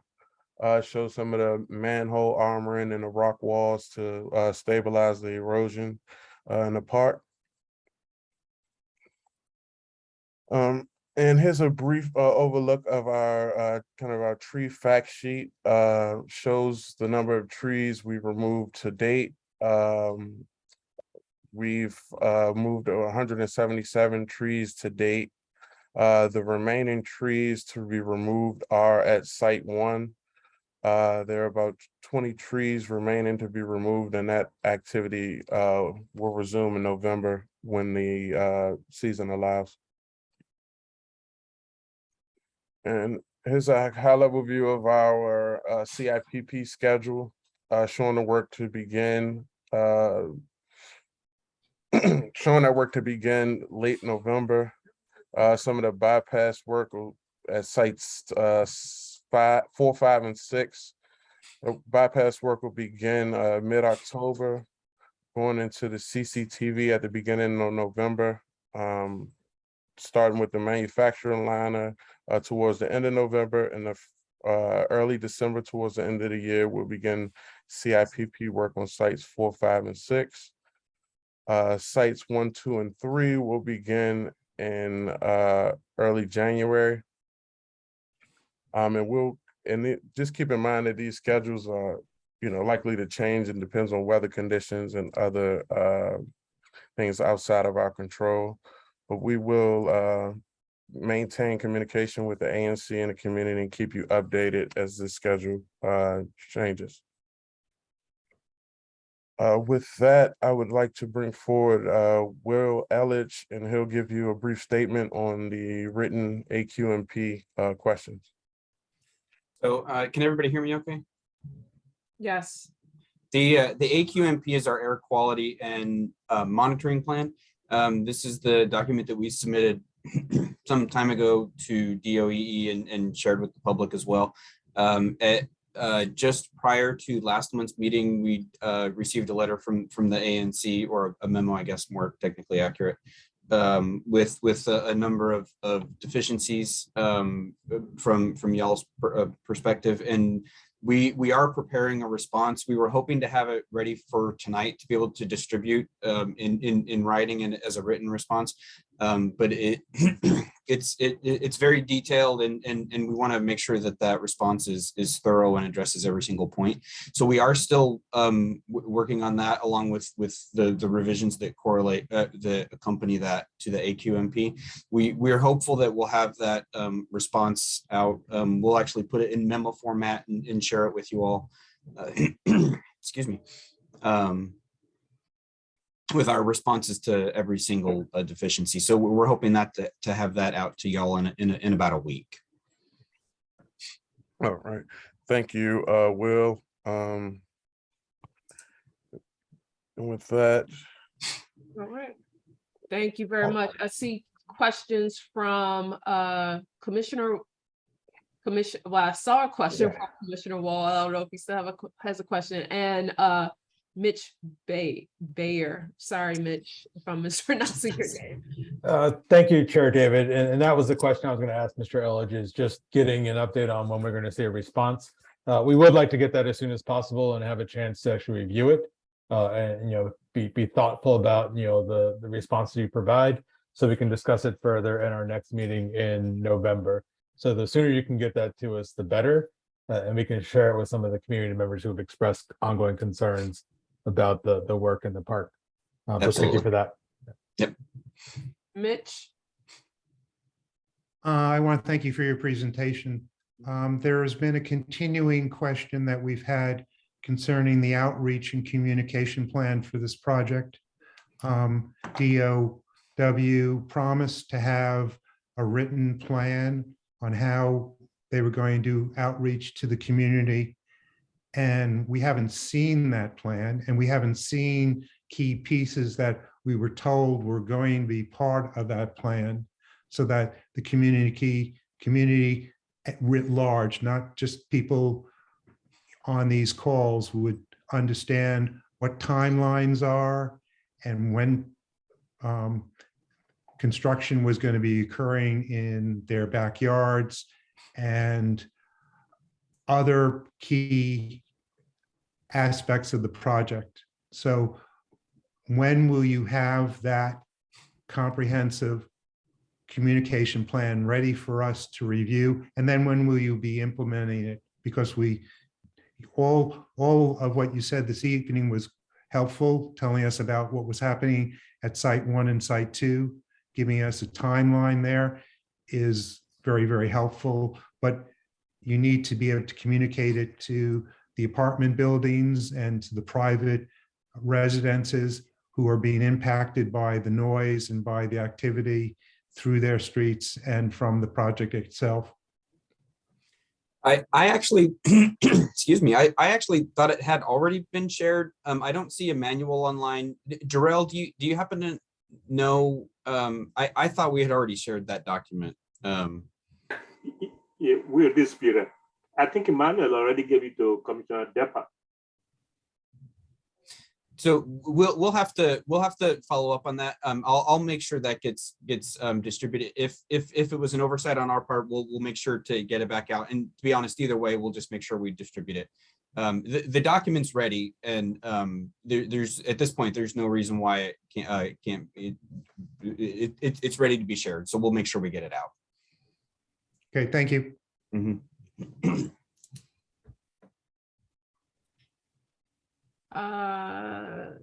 Miss Louise Forster.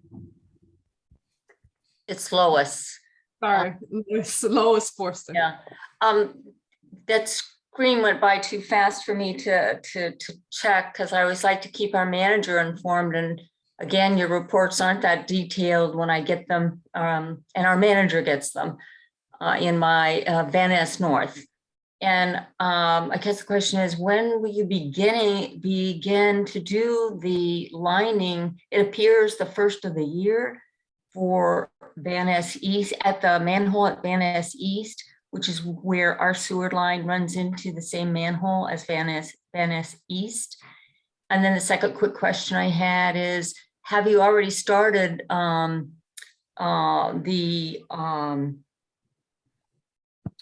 the manhole rehabilitation, including putting it on sealed tops, I mean, especially in the floodplain, and possibly consideration to the 500-year floodplain, considering what we are getting these days in terms of rainfall? Thank you. Peter, do you mind? Peter Tanub is our construction manager for DC Water. Peter, do you mind jumping in on those questions? Yes, yes, Will. Kevin, we just brought in the manhole contractor. I think they're supposed to be starting next week. Kevin, can you chime in? Yep, that's correct. So yeah, like Peter said, we just brought in our manhole subcontract to begin. As with all the bypass that we'll be installing, it'll allow for full inspection of all the manholes themselves, which are a requirement before we start any rehab at all. That would be a part of our submittal process to DC Water, making sure we get everything approved in line with our schedules, and then moving forward with it. So at this time, we are starting the inspection process, but haven't done any actual manhole rehab on site. Okay, and you're still going to seal them, those in the floodplain and maybe above maybe the floodplain beyond that? Anything close to the 100-year base flood? Our rehab schedule is, as per the plans and DC Water's direction. Okay. But Which includes everything that's in the 100-year floodplain. Well, actually, it's anything within 2 feet of the 100-year floodplain. within 2 feet of the 100-year. Okay, great. And- Vertically, yeah. Okay, and where did you get your sort of knowledge base, if you will, on how to basically your dry flood proofing those manholes? Where did you get your knowledge base on that? Just out of curiosity. As far as the technology we're using and how to make sure the water that's in stays in and out stays out. Yes. That we relied on our engineering consultant who did the design. They're professional engineers who sign and seal these kinds of documents all the time. So we relied on them. Okay. And their All right. expertise. All right, Hazen and good. Sawyer is the name. All right, very good. All right, we are at time. Thank you very much. I'm sorry. I'm gonna have to, if someone could stay on and answer questions in the chat, because I have to move on with the agenda, unfortunately. Sorry. I mean, but we have you every month. So, but I have to move on with the agenda. If you could put questions in the chat and have someone stick around from DC Water to answer questions in the chat. And we also have our soapstone specific email that for those who are on the mailing list, you can mail questions in at any point in time, and we'll make sure to respond there as well. Yeah, and if someone could write that, just put that information in the I'll chat put as that in well, the chat. that email. Thank you so much, DC Water, for your presentation and always being, just being amenable to us each month. Our next item on the agenda is Jared Lynch Real Estate Partners. Who do I have here from Jared Lynch? Hi, you have Kalina Ruth. Hi, Kalina. Welcome. Hi, everyone. Welcome. You are on. Can I share my screen? Yes. That'd be great. Share.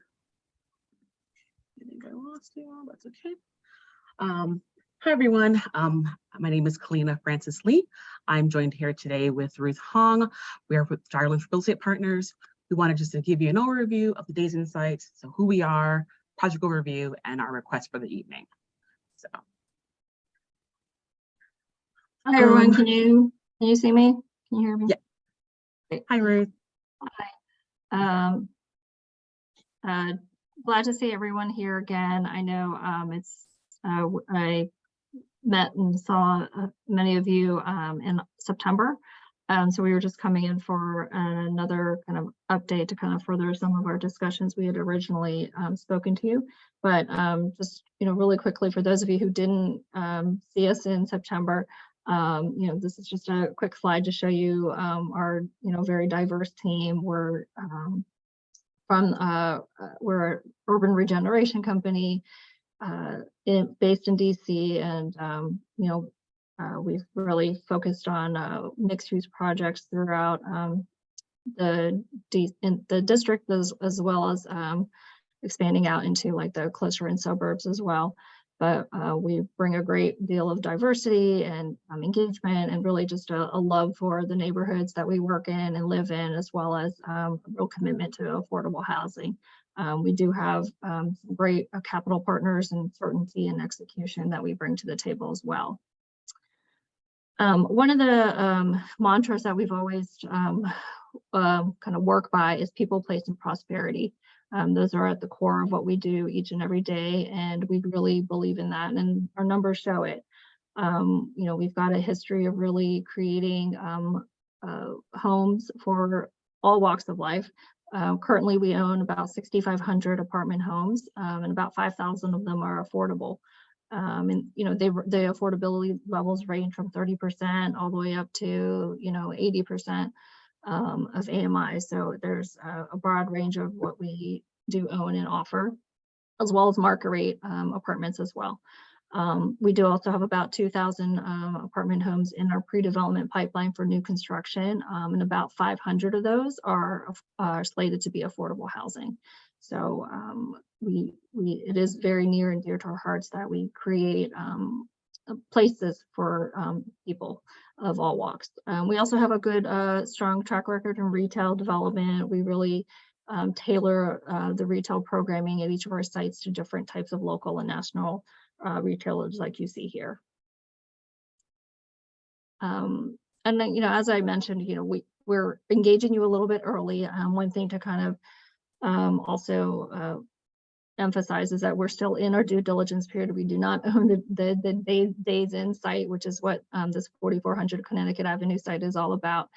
We are still very much in our due diligence period, doing kind of the micro-physical investigations on the property, as well as, you know, the larger macroeconomic issues in trying to really underwrite projects. So we're still going through that process with the seller, but, you know, putting that aside, we wanted to engage early because there are a number of things that we believe needed to start that conversation early, particularly as it relates to some of the goals that we wanted to advance with the community, as well as a couple of kind of technical things that Kalina will speak to, but they include closure of an alley on paper. It'll just be closed on paper, and it'll eventually still be a physical alley where, you know, cars and people can walk through, and also the removal of a building restriction line that really hampers the development and the efficiency of any kind of building that would go here. So this is why we've kind of come to you early on,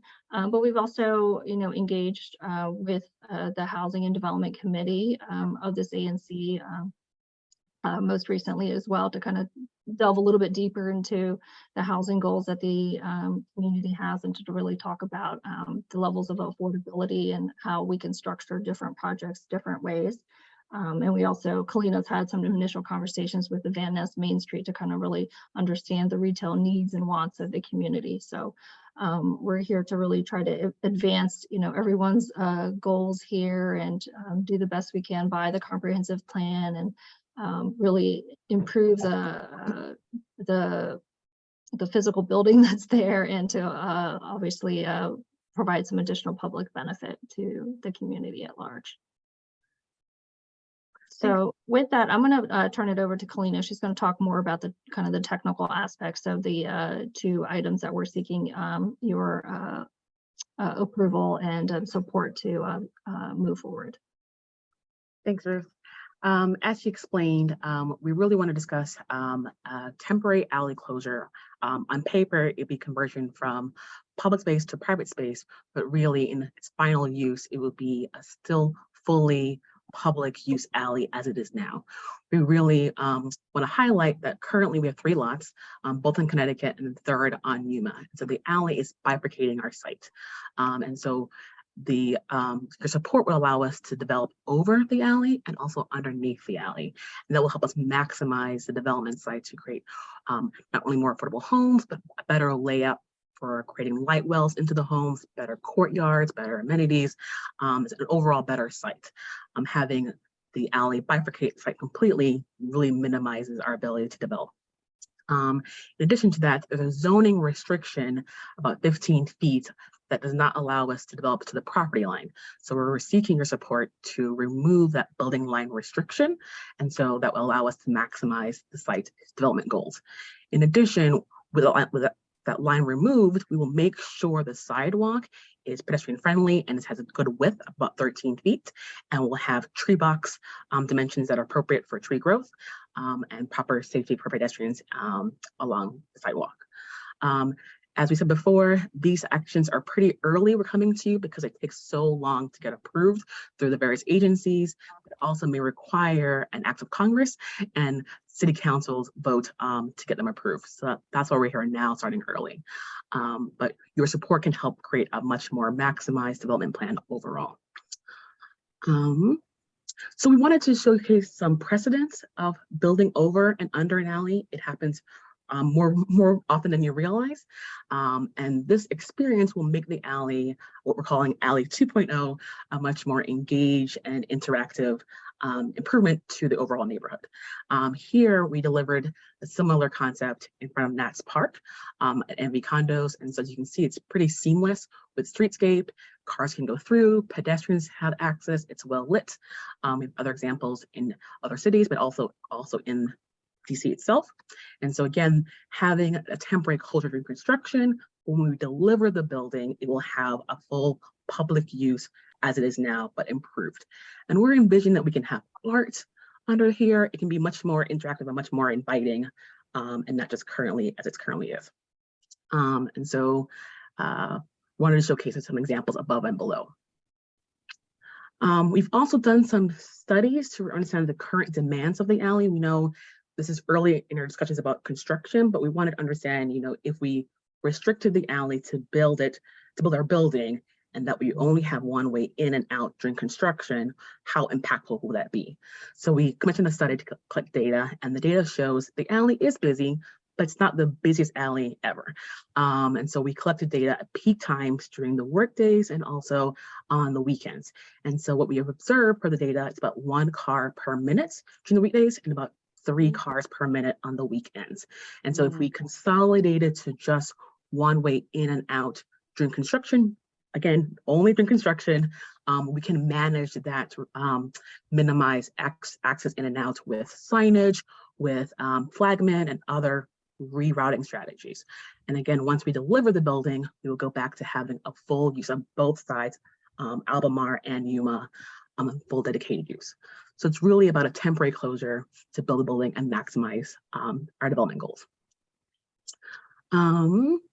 So I know we're short in time, but wanted to reiterate, so we're seeking your support for temporary alley closure on paper, with us delivering a full access use once delivered, and then removing the building line restriction to allow us to maximize the site footprint. We will come back at a later date to review Planned Unit Development Plan, or PUD, talk about all types of aspects, massing, scale, affordability, traffic, and community benefits.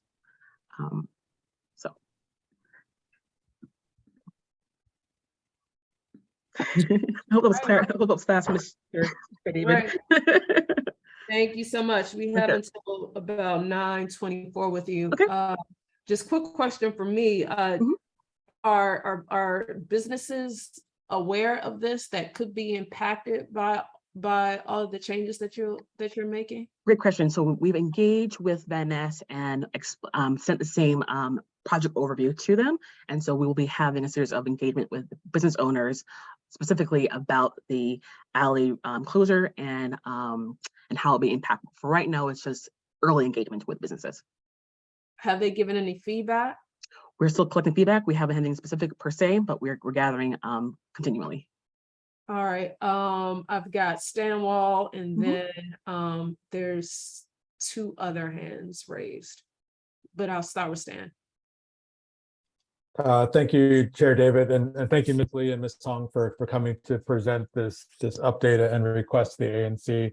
I was at the Housing Committee meeting last week when you all shared this same information.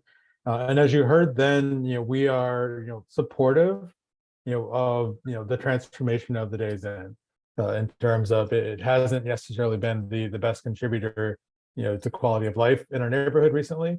And we're also very excited to have, the additional housing units, to help provide additional vibrancy to the corridor, provide additional business to the businesses that are in the corridor.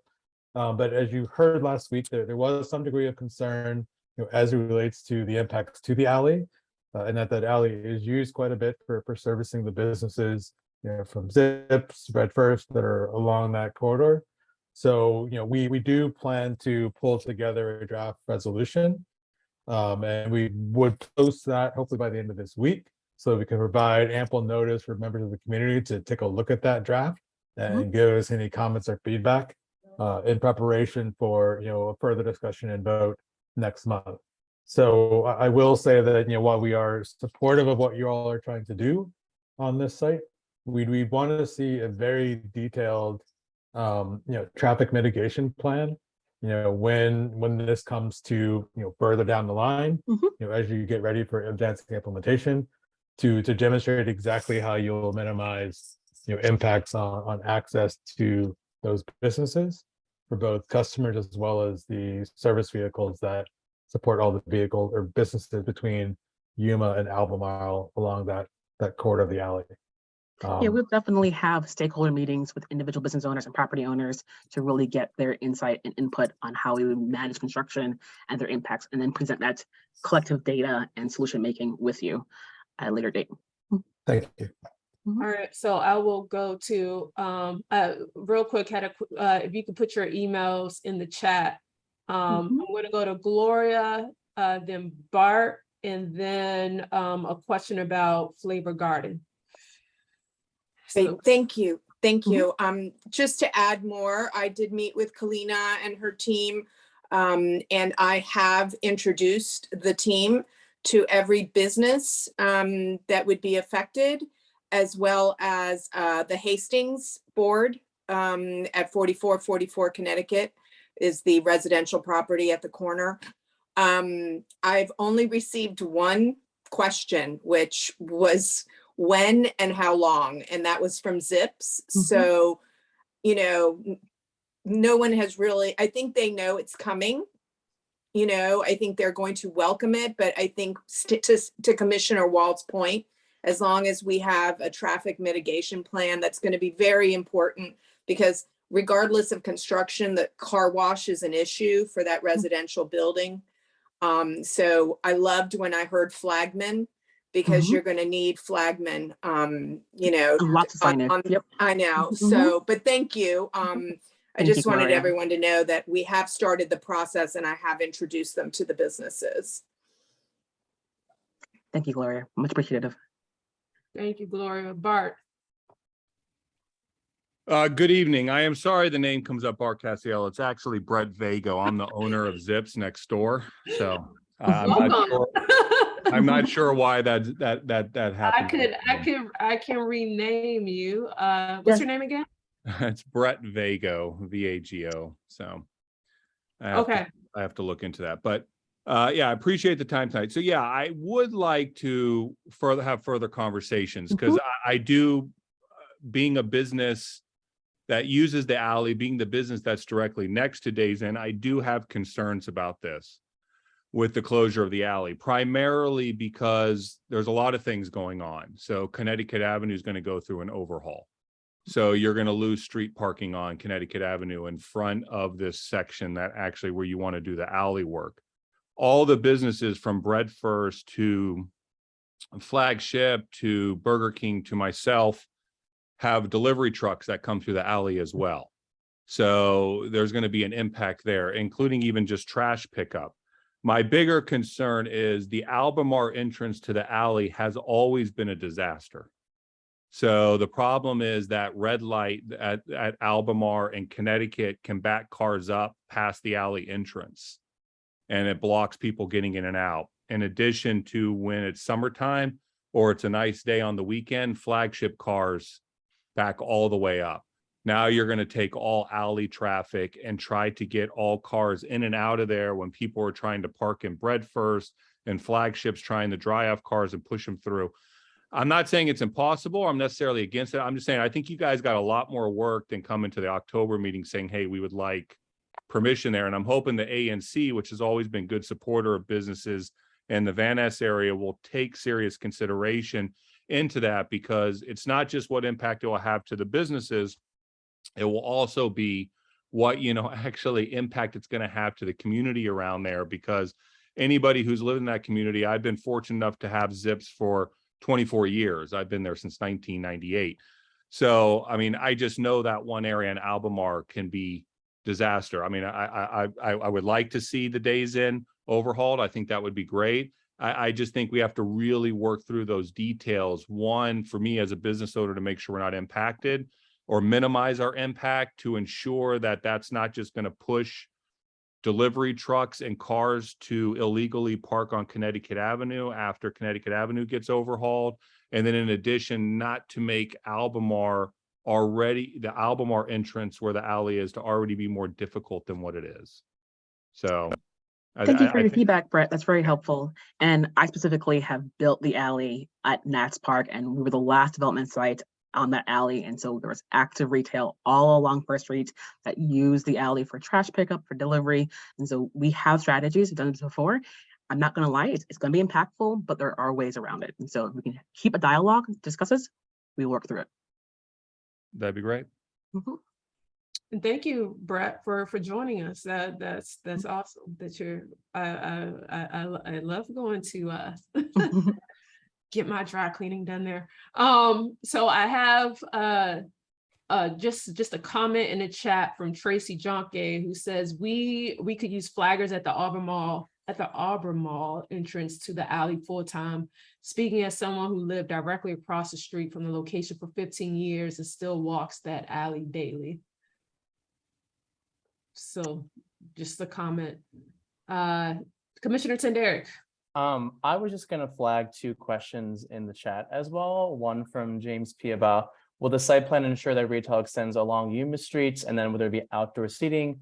And then also with Juanita Gray, what would happen with the flavor garden? Yeah. So those are kind of like long-term kind of questions. So right now, our site placement or site planning envisions having ground floor retail only along Connecticut, because we are anchoring our building entrances off of Yuma. So we'll have the building enter for lobbies on Yuma. So really ground floor retail will be on Connecticut. Again, we're initial design phase. I mean, we're initial due diligence with the seller. So it's really early, but we can review those ideas at a later time. Mhm. Thank you. And I'm also in support of this resolution and making the days in the building a kind of a more public place for everyone. There's a comment in the chat from Jerry West. This is the first that I've heard about the project, and while I'm supportive, I'd like to be looped in. Jerry West, pastor of Freedom Church here. We share the same building with Zips. Great. So, if you put your information in the IC, we'll collect it and we'll reach out to you directly for sure. yeah, so it sounds like, like a huge community meeting, a couple of them, several of them, besides this one that you may need. Have we Sure, got? but we just want to make sure we don't conflate construction mitigation and just starting the process with DDOT and agencies for the alley closure. It's a much different timeline. And so right now it's just looking for support. DDOT will have very strict scrutiny before they approve this. And so there'll be many meetings to talk about it. But just having your insight and your constraints about support would help DDOT understand that the community wants development here and that they want to work with us on this. Commissioner Wall. Thanks, Chair David. I think what we can do, like our normal process, like we want to make sure we give the community a chance to review and opine on any proposed resolution of this kind of impact. So our goal is to pull together that resolution and post it to our ANC3F website by the end of this week. As soon as it is up on the website, we will reach out to make sure people are aware, including working with perhaps the Forest Hills Connection to bring more attention, as well as reaching out to you, Gloria, and Van Ness Main Street for your help in getting it out to your stakeholders in the corridor. But our goal is to get that resolution up by the end of the week, so everyone can take a look and make sure that we haven't missed anything in terms of flagging some of these areas of focus around the impacts of the alley at Albemarle, as well as the broader impact to the businesses. So look for that by the end of the week, and again we'll flag it once it's been posted on the website. Awesome. Have we got any more? David, Commissioner Christel. Yeah, I think it's a question that Stan had in his mind, but yeah, again, the whole this alley conversation, I know, in working through the Connecticut Avenue study and with the Streets and Sidewalks Committee, this might be a role for them to play in this, because this is this alley issue and access, and it's not just your, the property you're hopefully going to develop, but it's also all the properties along there. And so that's, I don't know, I don't think Bob Dealing dropped off, but it's probably something for the Streets and Sidewalks Committee to kind of help out as we kind of go through this process. We're glad you're here, and it's really great that we're having this conversation about more housing on Connecticut Avenue. Yep, and you'll be joining us again next month. If we're up for a vote, we'll definitely join again next month. Okay, all right. So thank you so much for your time this evening. You've pretty much answered a lot of questions, and we look forward to more community engagement So this is great. Thank you for your time. I know it's late, but we appreciate everyone's engagement. It's very helpful. Yeah, thank you so much for your time. It's great to have your insight. You know, we don't live right there, so it's or work there, so it's great to hear. You know, the lady that lives at the intersection for 15 years and what she's seeing every day, and obviously the business owners and the day-to-day operational challenges that they have. So, I'd love to continue that dialogue with you all and come up with, you know, great construction management plans and flagman and all that sort of stuff to make this workable, as Kalina has successfully done at, you know, other projects. Thank you. And if you can send us your presentation tonight, that will be great, as well, so we can get that up on our website ASAP. Yes, will do. Thank I think I only know how to reach the ANC office, but I think Ruth knows how to reach Dan. Yeah. Yes, I have Commissioner Walls. Yeah, contact information. Yeah. Thank you all. That works. All right. And moving on to the next item of the agenda is our adjournment. Commissioners, I'm making a motion to end the meeting. Is there a second? Second. All right. All those in favor? Aye. Aye. All right. And I will thank you everyone for sticking with us. We shall see you November 15th, Tuesday, November 15th, 7 p.m. is our next meeting. Thank you so much and have a good evening. Good night. Good night, commissioners.